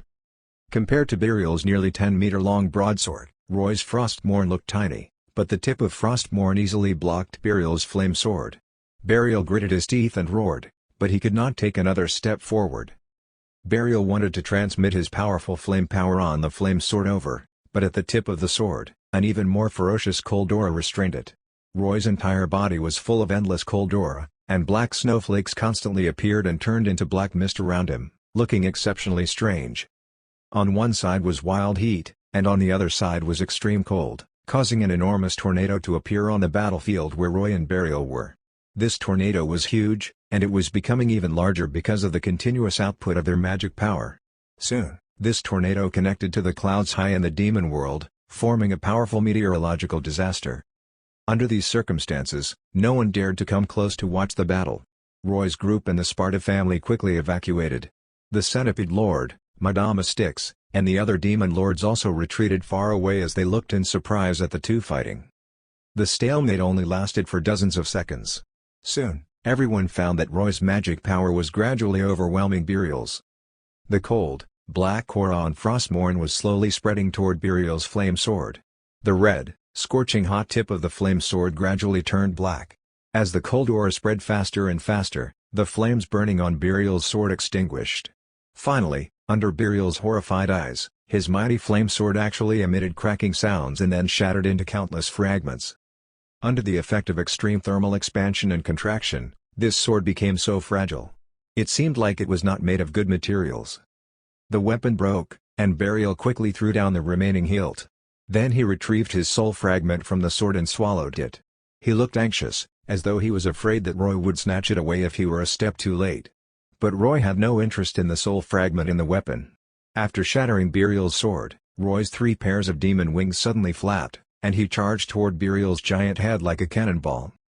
Roy put Frostmourne away. Then he clenched his right fist and punched Burial's cheek. PFFT. Burial's entire head was knocked crooked, and a mouthful of blazing magma spewed out of his mouth along with two demon fangs that were dozens of centimeters long. However, the punch did not end here. Successive bursts from Roy's punch continuously erupted, sending Burial's head and entire body flying into the air and unceasingly bouncing backward. Under the 30-hit nail punch, Burial was fortunate enough to taste the treatment that Mundus had enjoyed earlier. After the final fist's strength dissipated, Burial was lying down. His large flame head had been twisted more than 10 times on his neck, almost turning into a fried dough twist. Not only was his neck broken, but all of his teeth were gone as well. As he lay on the ground, the magma saliva flowing out of the corner of his mouth was mixed with a large amount of purple blood, causing him to look miserable.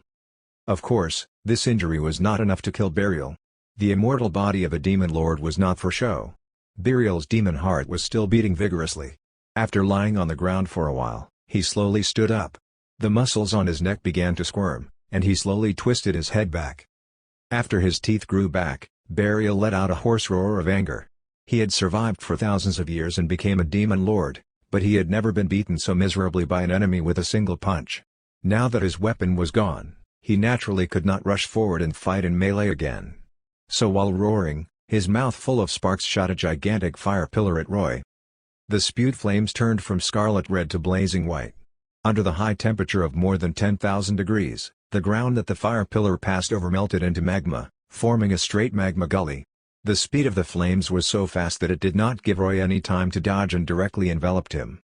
This terrifying fire wave lasted for a full minute before slowly disappearing, and the ground around the battlefield was still emitting scorching smoke. Ha ha ha. Looking at the charred body standing in the field, Burial laughed wildly. Let's see if you die now. However, before he finished speaking, he heard Roy's voice. Of course, I'm not dead. These trivial flames can't kill me. Cracking sounds came. Countless cracks appeared on the surface of the charred body, and strands of blue flames rushed out from the cracks. After all the charred matter fell off, Roy, wrapped in his demon wings, slowly spread them. A layer of blazing blue flames was enveloping the surface of his body as he appeared in front of Burial. What was burning on his body was naturally the flowing brightness flames. Although the flowing brightness flames did not have a high temperature and were not flames used for attacking, it had the ability to protect against other flame powers. It was precisely the blazing flowing brightness flames that had isolated the high temperature of Burial's flames and greatly reduced the damage of the flames. At this moment, flickering blue flames covered Roy's entire body. As he walked step by step, his body began to swell. Roy, who entered the true name liberation state, was like a demon god born in the dark blue flames. The strength of Inferno Overlord Burial was actually quite good. But under the covetous gazes of the other demon lords, it was suitable for Roy to make an example of him to deter the others. Thus, Roy had not hesitated to enter the true name liberation state and planned to get rid of Burial as soon as possible. Roy crossed his arms in front of his forehead. With this action, the blue flowing brightness flames burning all over his body quickly transformed into black lightning arcs that sizzled all around his body. The powerful electric field had an immense magnetic field effect and actually caused some of the rocks containing iron ore to float up. Then he suddenly opened his arms and shot out a thick bolt of black lightning from his mouth. The black lightning was so fast that it flew away from the electric field at a speed close to light. Before Burial could even react, the lightning hit his right eye. There was no pain to speak of. Burial only felt the vision of his right eye instantly turned black because his eyeball instantly evaporated under the lightning condensed with ultra-high energy. Not only did this lightning evaporate his eyeball, but it also instantly pierced through his head and drilled out from the back. A scorched hole appeared in his head. Boom! Burial crashed down. His head was shot through, and most of his brain had evaporated. It would be strange if he did not fall from such a serious injury. However, the cockroach-like life force of a demon lord prevented him from dying. The flames all over his body gathered at the hole in his head, and under the flames, the scorched hole began to repair bit by bit. Roy slowly walked over and came to the front of Burial. He bent down and grabbed one of Burial's demon horns with his right hand. He exerted strength and broke off this large demon horn with a crack. Holding this nearly 1 meter long demon horn, Roy casually tossed it in his hand while looking down at Burial. "I'll take this horn as a trophy. Do you have a problem with it?" "No.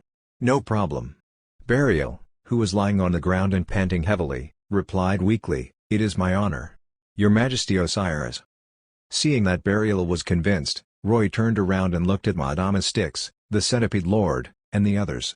"Then what about you? Do you want to come one by one, or do you want to come together?" The Centipede Lord floating in the sky twisted his colossal body that was a few kilometers long. He looked eager to try and seemed a little unconvinced. But the faces of Madama Styx and the other demon lords changed constantly with uncertain expressions. They had thought that with Burial's strength, he should have fought Osiris for hundreds of rounds, but they did not expect him to kneel so quickly. Demon Lord Osiris's combat strength seemed overwhelming. Too rash. It seems that he defeated Mundus not by relying on Sparta but by being at least as strong as him. Can we really win against such a demon lord? Chapter 460, Fame. With Burial looking so miserable in front of them, under the bloody lesson, the remaining demon lords hesitated for a moment, unsure whether they should continue to provoke Demon Lord Osiris. The Centipede Demon Lord was named Scolopendra. Among the demon lords, he was the one with the evilest intentions. This guy had the grandest body in the entire demon world. Soaring in the sky, he stretched for nearly 10 kilometers. Such a colossal body was considered a supergiant among war demons. Precisely because of this, Scolopendra possessed unimaginable physical strength and was famous for being fierce in the demon world. When Mundus was still around, he had always been suppressed by him. But now that Mundus had escaped, Scolopendra naturally felt that his opportunity had come. He was ready to make trouble and thought that he was the most qualified to succeed Mundus as the ruler of the demon world. Therefore, when he saw that Madama Styx and the others were silent, he was the first to lose his cool and could no longer control himself anymore. He opened his terrifying mouth and roared before charging at Roy from the sky. How to describe this scene? Generally speaking, a train in the human world was about 200 meters long, and Scolopendra's body was as long as 50 trains connected end to end. Moreover, his body was much thicker than a train. When he swooped down from the sky, he looked like a massive meteor, and the momentum was earth-shattering. Seeing this colossal creature weighing thousands of tons diving down from the sky, the expressions of Madama Styx and the others changed as they quickly dodged far away. While rushing at Roy, Scolopendra first spat out a large mouthful of black venom at Roy. This venom carried an incomparably thick stench as it flew down at Roy. He certainly was unwilling to let this disgusting liquid spray on him, so he spread his demon wings and flew away to avoid it. However, this was exactly what Scolopendra was waiting for. His colossal body twisted in the air agilely, and his 100-meter-wide mouth curved at a more than 90-degree angle and directly enveloped the area where Roy was, swallowing him. Scolopendra's enormous mouth suddenly closed, and then his entire body slammed into the ground with unparalleled momentum.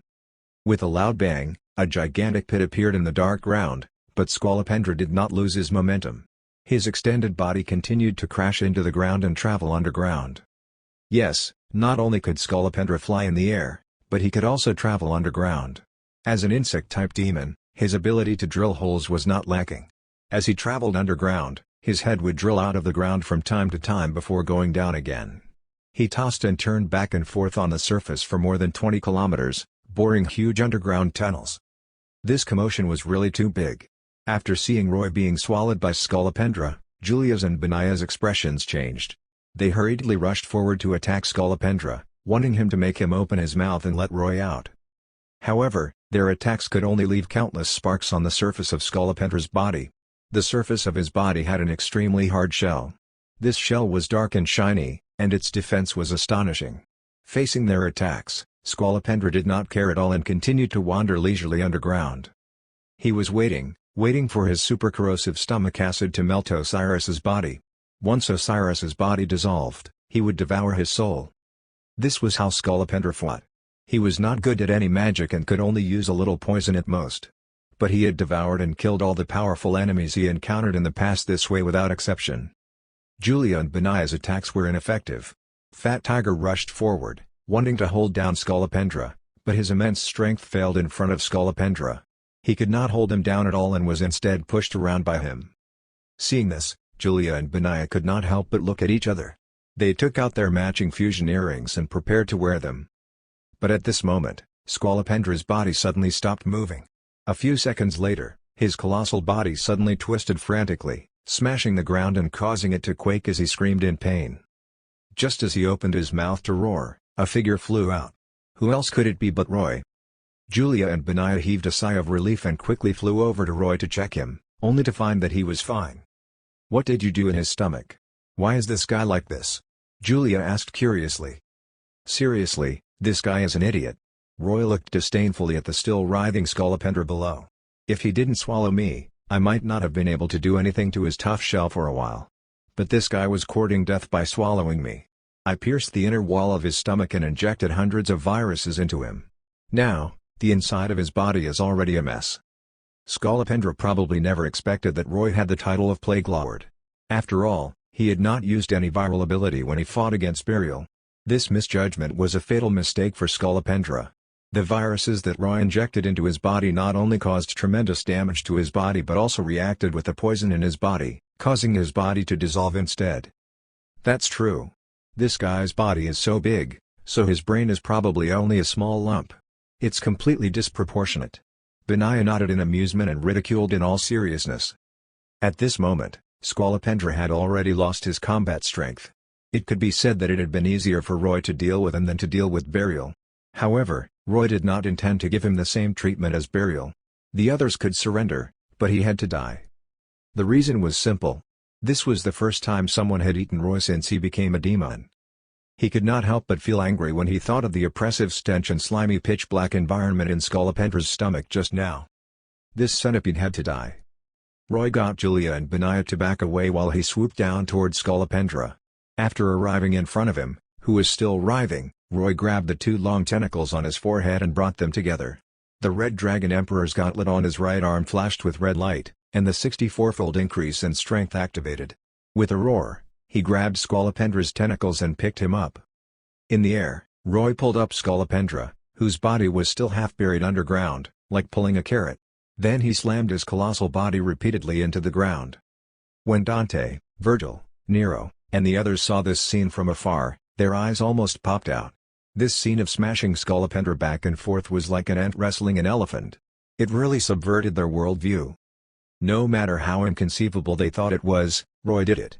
At this moment, he turned into the incarnation of Goro Daimon as he swung Scolopendra into the sky and back into the ground, recreating the classic scene of the Hulk smashing Loki. The immense power and rumbling sounds made the entire demon world tremble. Madam Styx and the other demon lords were already dumbfounded. They could not believe it.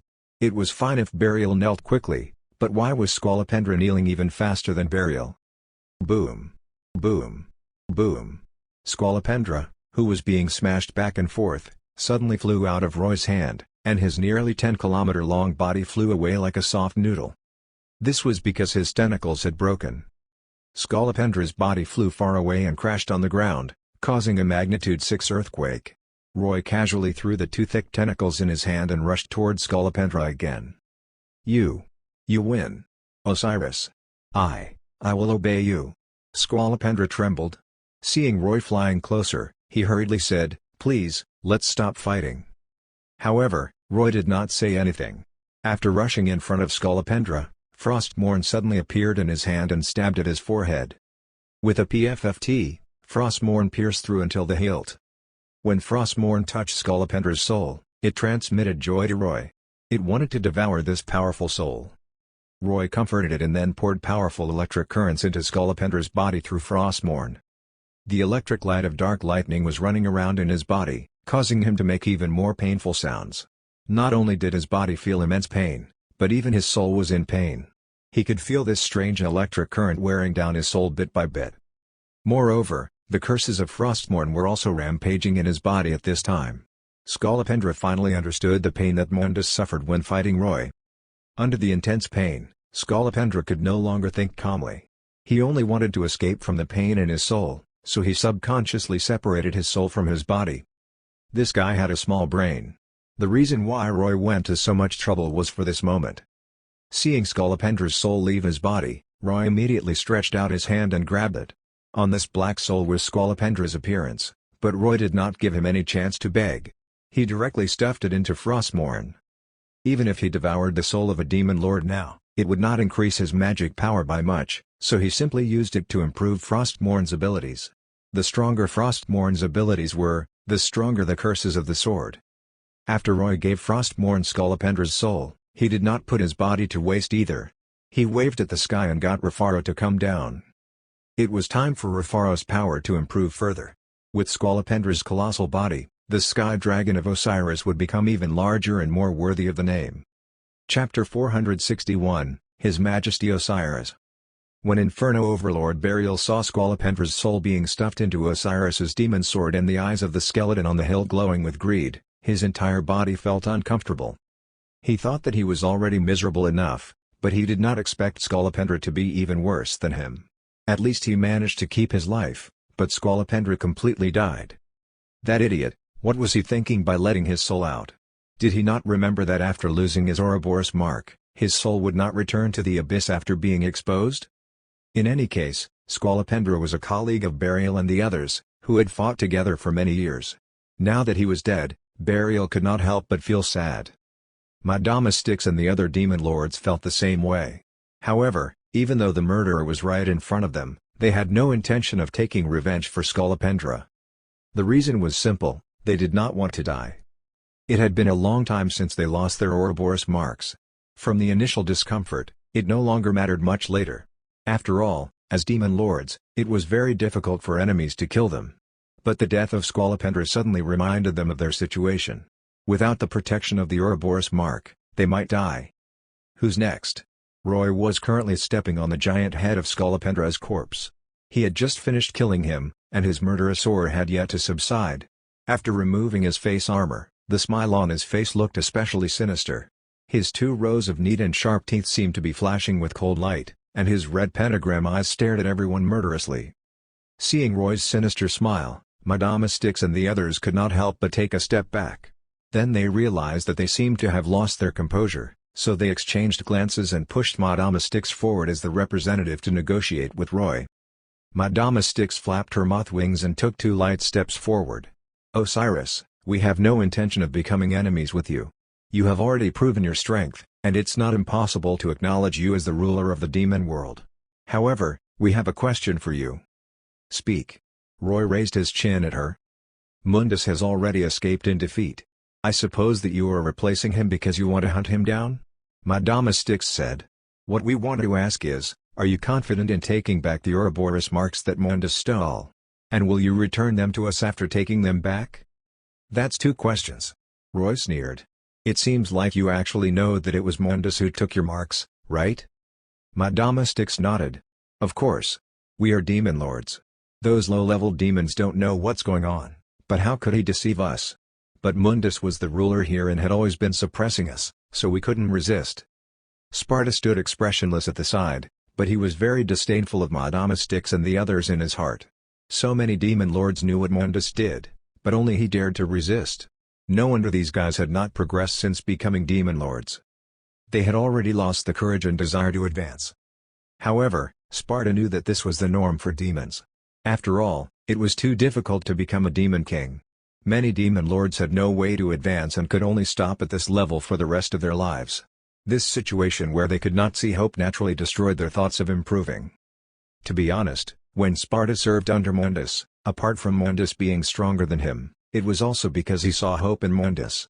Mundus had always been pursuing becoming a demon king and a true god. It was this courage that made Sparta willing to serve him. Unfortunately, despite having the courage, Mundus still went astray.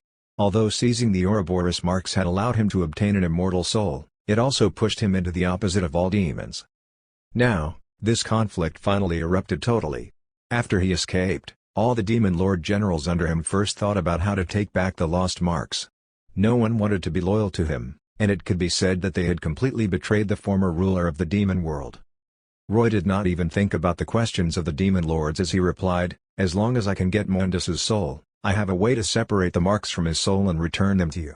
But as you can see, the spatial channel has opened, and the angel army that retreated might appear again. If I don't defeat them, it's impossible to capture Mundus." Madama Styx smiled enchantingly. "This is easy. As long as your excellency Osiris is willing to establish a demon contract for the promise you just made, all the demon troops under us will be at your disposal. As long as we can get Mundus's soul, what's the big deal about reigniting the eternal war?"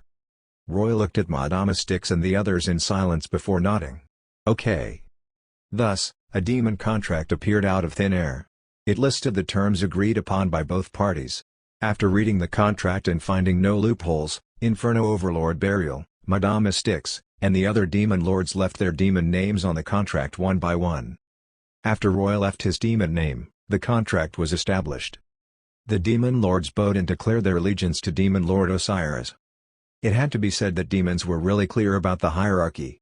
If a true demon king were here, Burial, Madame Styx, and the others might have paid their respects without a word. But Roy was on the same level as them, so even if they had to obey and serve him, they had to fight for the benefits they should obtain for themselves. This pattern was a bit familiar to Roy. It was just like Kabelith and the other demon lords in the world of Ashan. When they were trapped in prison, everyone was equal. But when someone could escape, then they had to tacitly acknowledge him as the ruler of the entire demon camp, and the others had to support him. This was also good for Roy. If he could not make demon lords at the same level align themselves to his interests, then it was possible to make them align themselves through a contract.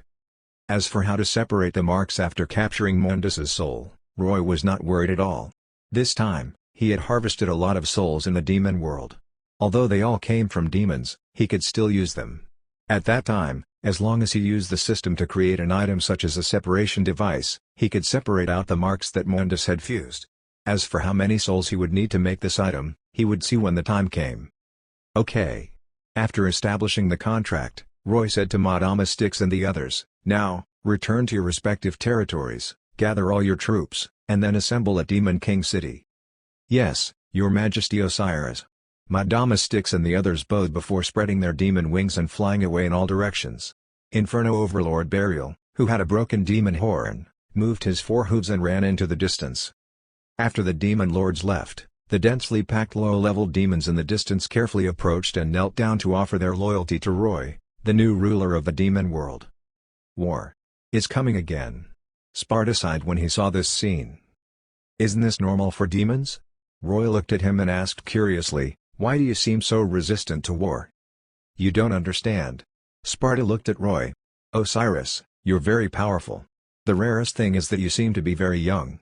I don't know how old you are, but if you live to my age, you'll understand what I mean." Roy then remembered that although Sparta only had 2 sons, he was actually a 10,000-year-old demon. War is indeed normal for demons. If you fight against angels for 100 or 200 years, you might feel that it's nothing. Sparta sighed. But what if you fight for 1,000 years, 2,000 years, or even 5,000 years? Day after day, year after year, you are always on the verge of life and death, and you always see blood in your eyes. At that time, would you still feel that this is normal? Roy thought about it and suddenly felt speechless. The Eternal War.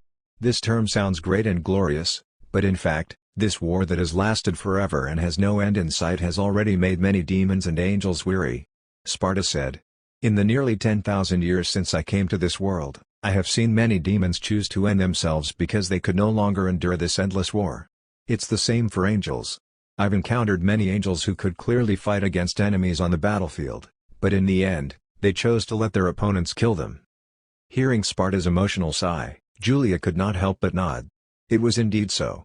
When she was in the Darksider's world, she had witnessed the long eternal war with heaven under Samael. At that time, there were also demons who chose to end themselves. It was impossible for everyone to be able to endure this war that could never be won or lost. Therefore, I chose to seal the spatial channel before. I didn't want the eternal war to continue.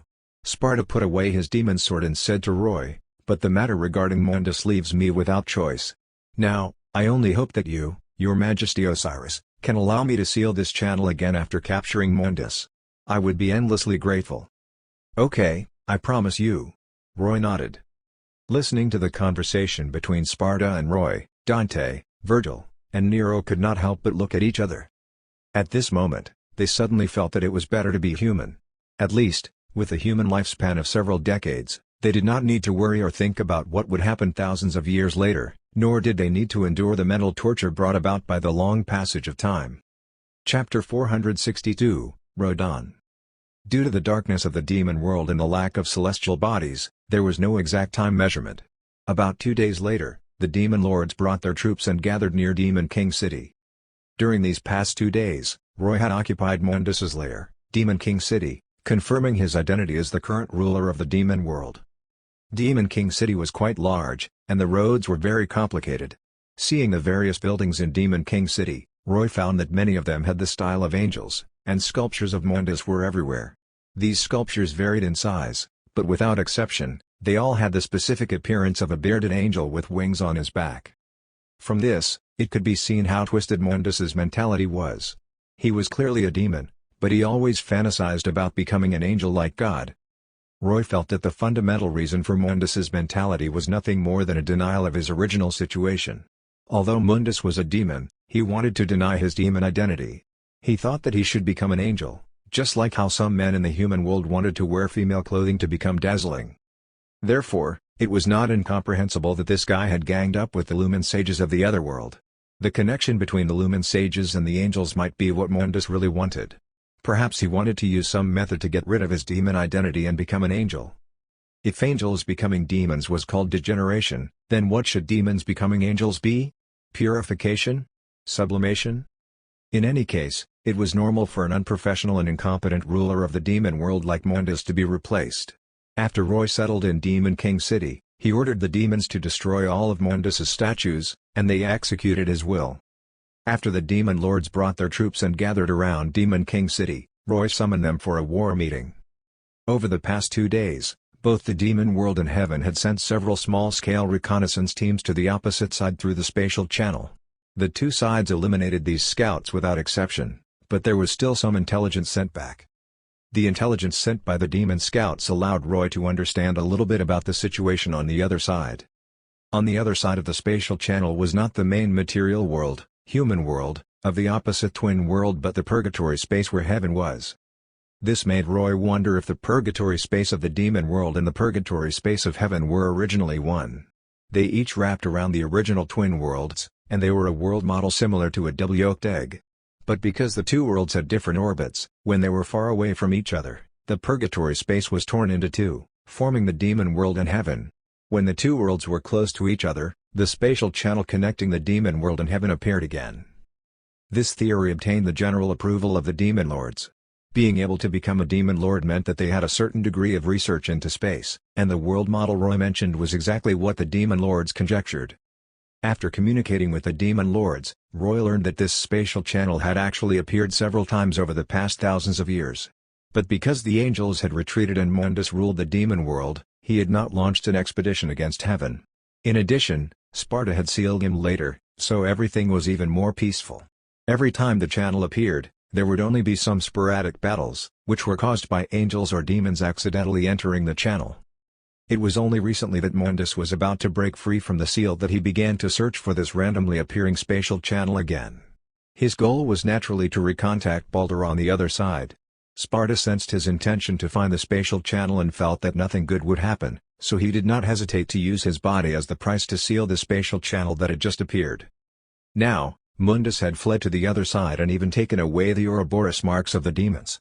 Under these circumstances, the demons were bound to chase after him to bring them back, so the dark clouds of war would cover both sides again. Not only did the demons start preparing for war, but heaven probably sensed that something was amiss and was definitely gathering troops now. Inferno Overlord Burial, Madame Styx, and the other demon lords were originally generals of Mundus, and the total number of demon troops under them was terrifying. When Virgil had previously incarnated as Urizen, the demons he had summoned from the demon world were less than a fifth of the demon lord's troops. The troops in the hands of these generals were the main force of the entire demon world, which had been accumulating over the course of tens of thousands of years. To be honest, Roy was secretly rejoicing. If not for the fact that the demon lords were in a hurry to compete for the position of the ruler of the demon world and had rushed over without bringing their armies, he might not have been able to subdue them so quickly. If the demon lords had brought their armies, even he would have had a headache. With tens of millions of demons, even if most of them were low-level demons, they could have completely crushed the enemies with their immense numbers. In fact, Burial and the others were regretting in their hearts now. But the ship had sailed, and they had even signed a demon contract, so they could not even renege. We don't know the specific number of troops on the side of heaven at present, Madame Styx said during the meeting. But what we can be sure of is that there are definitely a lot. The fertility rate of angels is low, but these ancient angels have special methods. They have also developed for a long time in the opposite human world. Among the faith and secret arts they have spread, there's a special way of transformation. Some humans who believe in them can be transformed into low-level angels through self-sacrifice, so it's certain that the angels have accumulated many chips over the years. However, we demons have never ignored them. In fact, after discovering the existence of the Dark Clan in the Otherworld, we have been lending power to the Umbra Witches to let them fight against the angels and Lumen Sages. Madama Styx pointed at herself proudly. I am one of them. I once bestowed the incantation to summon me to the witches. This incantation has been passed down among the witches for generations, and they can summon my projection through the incantation. Hearing this, Roy could not help but look at the silent Sparta next to him. It seemed that Sparta was not the only one who had been to the Otherworld.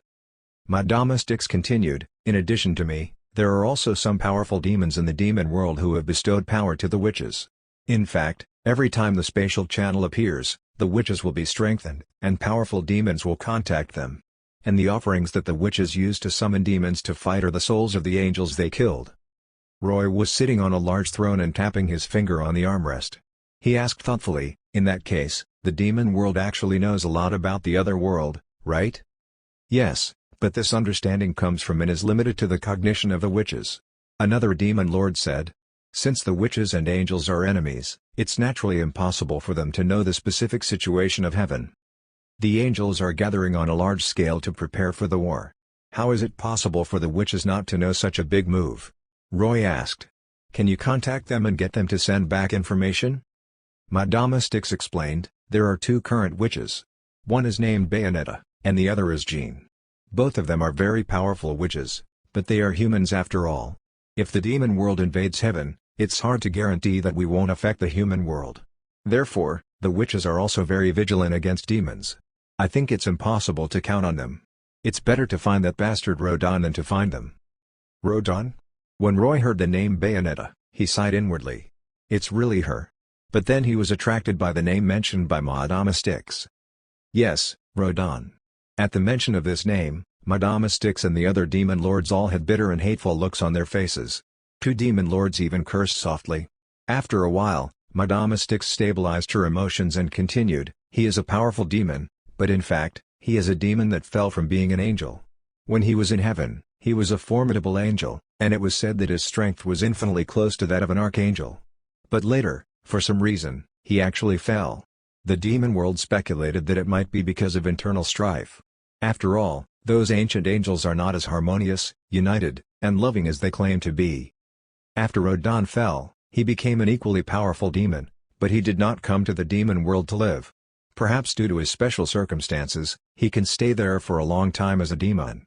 He has been living in the human world and is quite close to the Umbra Witches. Madama Styx explained. Although he stays in the opposite human world for a long time, he occasionally appears in the demon world. Every time he appears, he will attack some powerful demons and snatch their demon armaments. Sometimes, he will even kill these demons and directly use their bodies as materials to make weapons and equipment. He's likely using them to supply the witches. Benaya, who was sitting behind Roy, could not help but ask, looking at you gnashing your teeth, it seems like you've all been attacked by him. The demon lords were silent, but this was equivalent to tacit agreement. Is Rodon stronger than Mundus? Roy asked with a frown. I don't know. I can't compare. They're very likely to be equal. Burial replied in a low, muffled voice. His situation is too special. Although he has fallen to become a demon, he still seems to retain his angel body. He's an absolute anomaly. Having both a demon and angel body at the same time? Roy was stunned. Is he a Nephilim? Or? Madama Styx concluded, although this guy is very hateful, because he was once an angel, he should be the one who understands the situation of heaven the best. If we can find him, we will definitely know where Mundus went and what he wants to do after entering heaven. It will be easier to capture him. Chapter 463, Strange Heaven. The Rodon mentioned by Madama Styx was indeed a good candidate, but there was a troublesome place now. She did not know when he would appear in the demon world. Rodon's appearances were completely irregular and felt very arbitrary. If they waited for him to appear in the demon world, who knew how long it would take? At this time, Dante, Virgil, and the others came in handy. As half-demons and children of taboo, they were unwilling to appear in front of a crowd of demons, so they did not participate in the meeting. But after the meeting ended, Roy and Sparta discussed with each other and found Dante and Virgil. After a brief discussion, they agreed. Roy's request was simple. He wanted them to go through the spatial channel to the twin world on the other side and then find a way to go to the human world to find Rodan.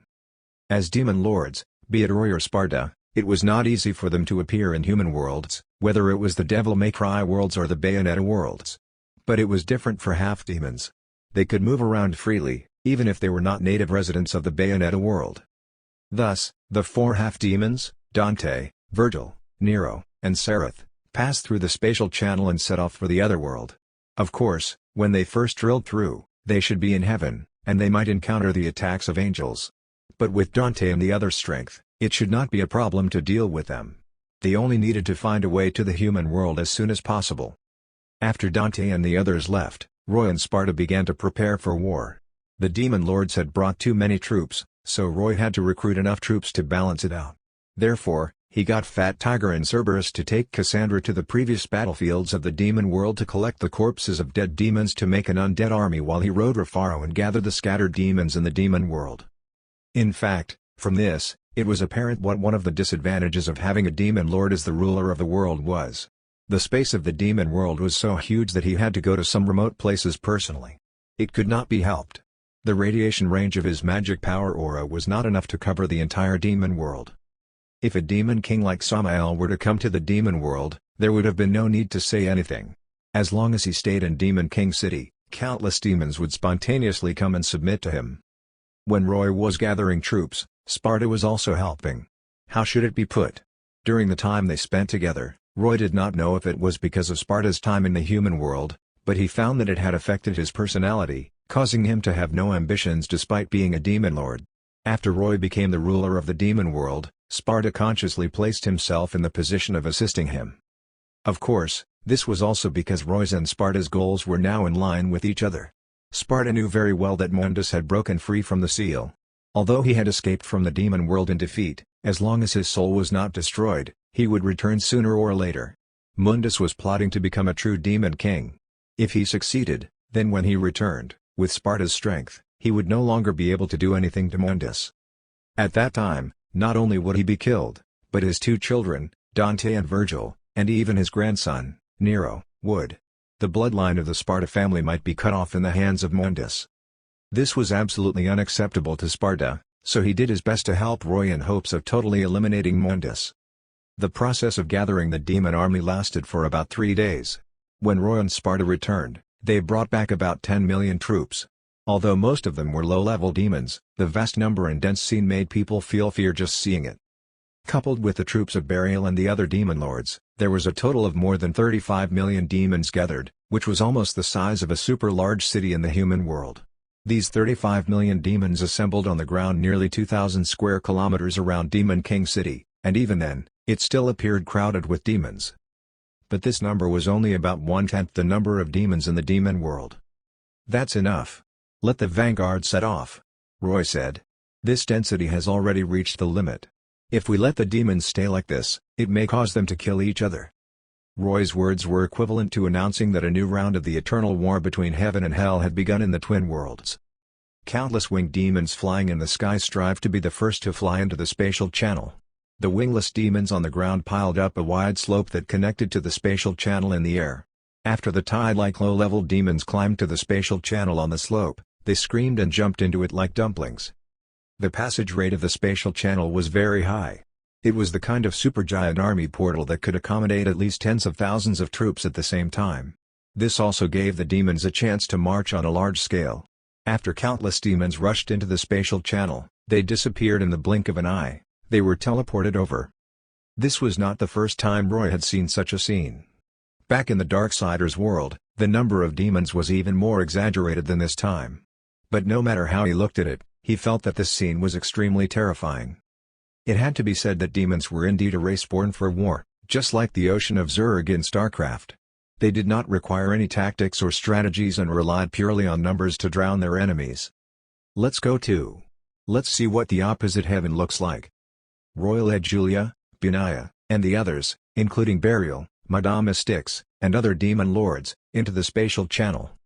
When passing through the spatial channel, Roy once again felt the world repulsive force acting against him. But the strength of this repulsion was not much different from when he was in the demon world. This might be because, despite entering a new world, The purgatory space of this new world and the demon worlds were originally one, so the degree was no different. After passing through the layer of mist in the spatial channel, Roy's vision suddenly became clear. Totally unlike the dark world of the demon world, what he saw was a world full of light. There was no source of light, but rays of light like sunlight filled the surrounding space. This was the power of holy light, and here was a world of light. The moment the many weaker low-level demons teleported over, smoke rose from the surface of their skin due to the burning of holy light. These low-level demons started screaming in pain uncontrollably. Although they did not lose their lives for the time being, the pain was driving them to the point of madness. Their eyes were red and shining with bloodlust as they roared and rushed toward the battlefield where the fighting had already begun. About 5 kilometers away from the spatial channel, the angels had already set up an encirclement. Roy's guess was right. The heaven here was already prepared for the coming war. There are a lot of them. Roy looked at the distant sky in surprise. There were densely flying ancient angels, and the most numerous among them were ancient angels with bird heads and human bodies. They were the lowest level angels. They had angel halos over their heads and held spears in their hands as they fought against the demons flooding in like a tide. Behind them were some strange-looking angels who separated into formations according to their ranks and were attacking with long-range attacks.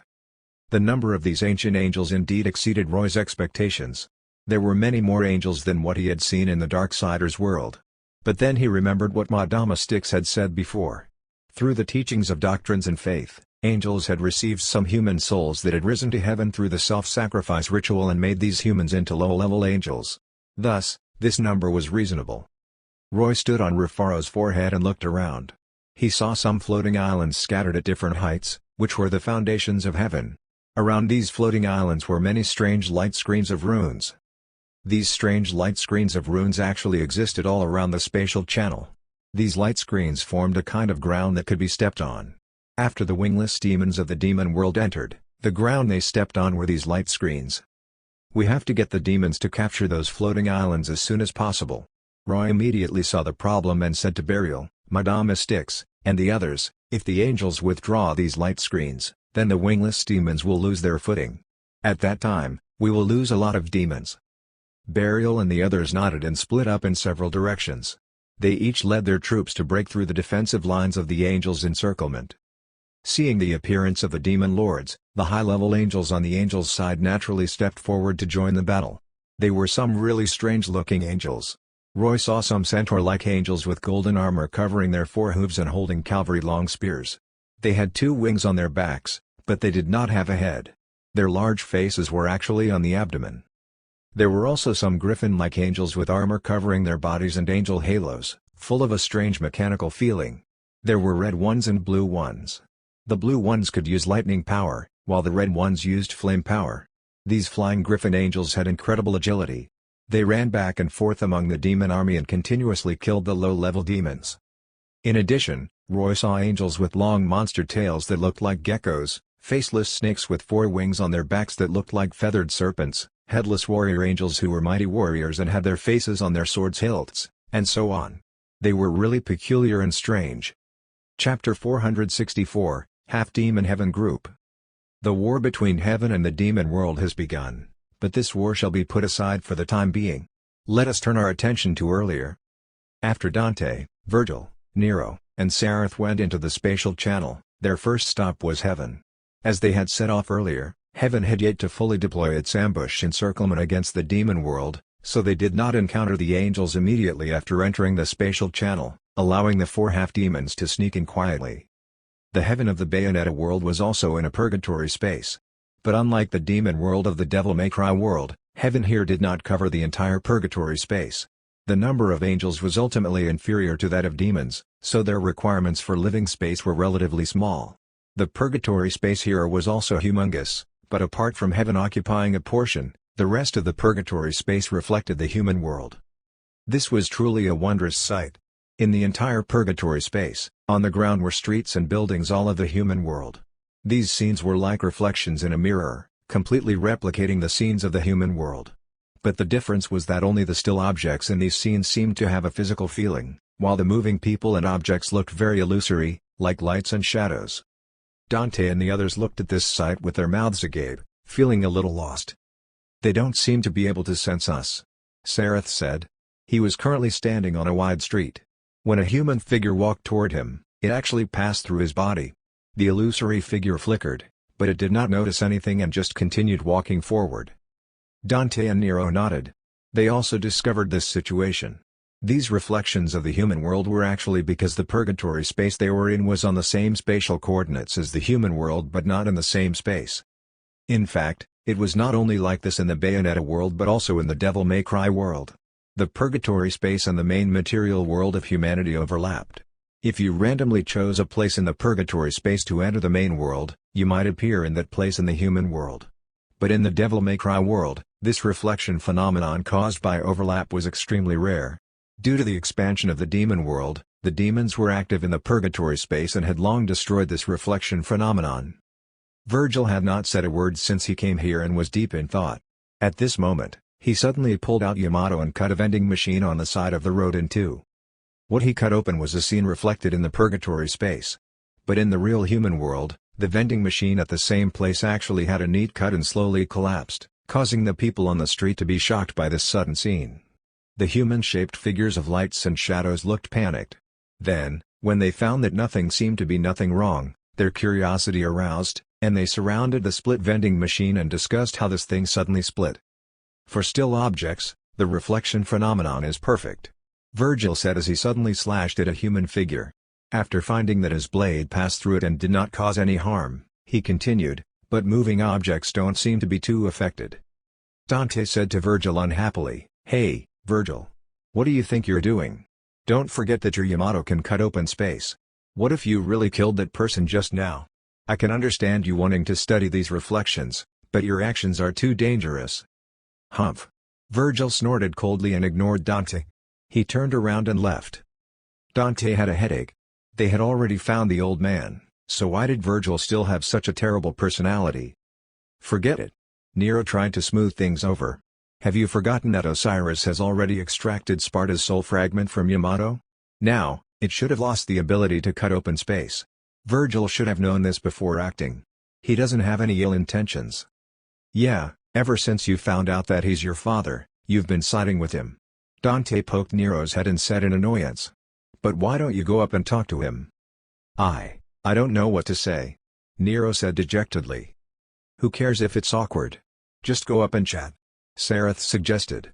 Can't you just talk about the weather or something? As long as you can start, you can continue talking. Then. Should I try? Nero asked uncertainly. Dante kicked him from behind, kicking the hesitant Nero forward. Seeing Nero anxiously walking behind Virgil and trying to talk to him, Dante could not help but sigh deeply. Then he turned and stared at Sareth. Why are you looking at me? Sareth finally could not help asking. I feel that things have changed too fast. Dante said in a daze. I remember that 2 weeks ago, we were still thinking about how to beat Urizen. But in the blink of an eye, your foster father came. Not only did he come, but he even found my old man. Now, it has suddenly turned into a war between heaven and the demon world. I feel like I can't keep up with this series of events. It's normal because you're getting old. Sareth dug his nostril with his little finger and said casually, look at your beard. It's normal that you can't keep up. If it were in the past, Dante might have argued with Sareth, but now he sighed and said, yes, I'm also considering that maybe it's really time to retire after finishing this. Sareth looked up at him and found that his expression was unprecedentedly serious, so he was at a loss for words. The four of them walked silently on the street. Not only were Dante and Sareth silent, but even Virgil and Nero did not say anything. In fact, both Virgil and Nero had a lot to say to each other, but the problem was that neither of them knew how to start. They could not even begin the awkward conversation that Sareth suggested. After this strange atmosphere lasted for a while, Sareth suddenly slapped his forehead. I say, what's the use of wandering around aimlessly like this? Foster father asked us to find that guy named Rodon. But we don't know where that guy is. Nero turned around and said, your foster father only gave us the name the Gates of Hell, but we don't know where this bar is. How are we going to find him? Yeah. Dante nodded. What if he's not in this city? I think we should enter the human world to ask around. Virgil crossed his arms and finally found a topic to participate in. He said expressionlessly, if we find that the bar isn't in this city, we can take human transportation to it. The reflected scenes in the purgatory space can't help us move. Yes, That's right. Dante agreed. And after entering the human world, we might be able to find some information brokers to obtain information. I'm more familiar with this business. There's no time to lose. Let's go. Sareth said. Find a weak point in the space here, and we can pass through it. Although he said it so simply, everyone later realized that it was really difficult to find weak points in the space here. The reason was simple. The purgatory space of this world was far firmer than the Devil May Cry worlds. In the purgatory space of the Devil May Cry world, due to the existence of the demon world, large numbers of demons were constantly looking for opportunities to go to the human world. The original intention of these demons was to hunt human souls. But because of their excessive behavior, they continuously broke through the purgatory space barrier and caused it to become riddled with holes. It had long become fragile, so it was easy to find weak points. But the Bayonetta world was different. The purgatory space barrier here was undamaged. The four of them transformed into their demon forms and spread their wings to search the city for a long time, but they could not find a weak point to break through. With this delay, almost a day passed. After regrouping and reporting this situation, the four of them were a little discouraged. If only Yamato's ability were still here. We could have just cut open space and gone through. Dante said in annoyance. Virgil, why don't you split a part of your soul and put it into Yamato? Idiot. Virgil rolled his eyes. Don't you know that different soul fragments will have different effects on weapons? Father's soul fragment could give Yamato the ability to cut open space, but my soul fragment might not have the same effect. Then what should we do? Dante spread his hands. Should we split up and try our luck in other cities? No one said anything. They knew very well that there was not much time left for them. After Baldur took away Mundus's soul, although no one knew what they were going to do, the success rate of their plan increased with every delay. Just as the four of them were considering whether they should gather everyone's strength to forcefully break the purgatory space barrier here, a sharp sound suddenly came from behind. It sounded like high heels? Everyone could not help but feel puzzled. In fact, although scenes of the human world were reflected in this purgatory space, the sounds of the human world could not be transmitted here. Most of the time, besides the voices of the four, it was extremely quiet here. Now that the sound of high heels suddenly appeared, it naturally sounded very abrupt. With the sound of these high heels, a black figure appeared from the corner of the street. Seeing this figure, Dante could not help but straighten his body, smooth his white hair, and whistle. Oh, look at what I found. It's actually a beautiful girl?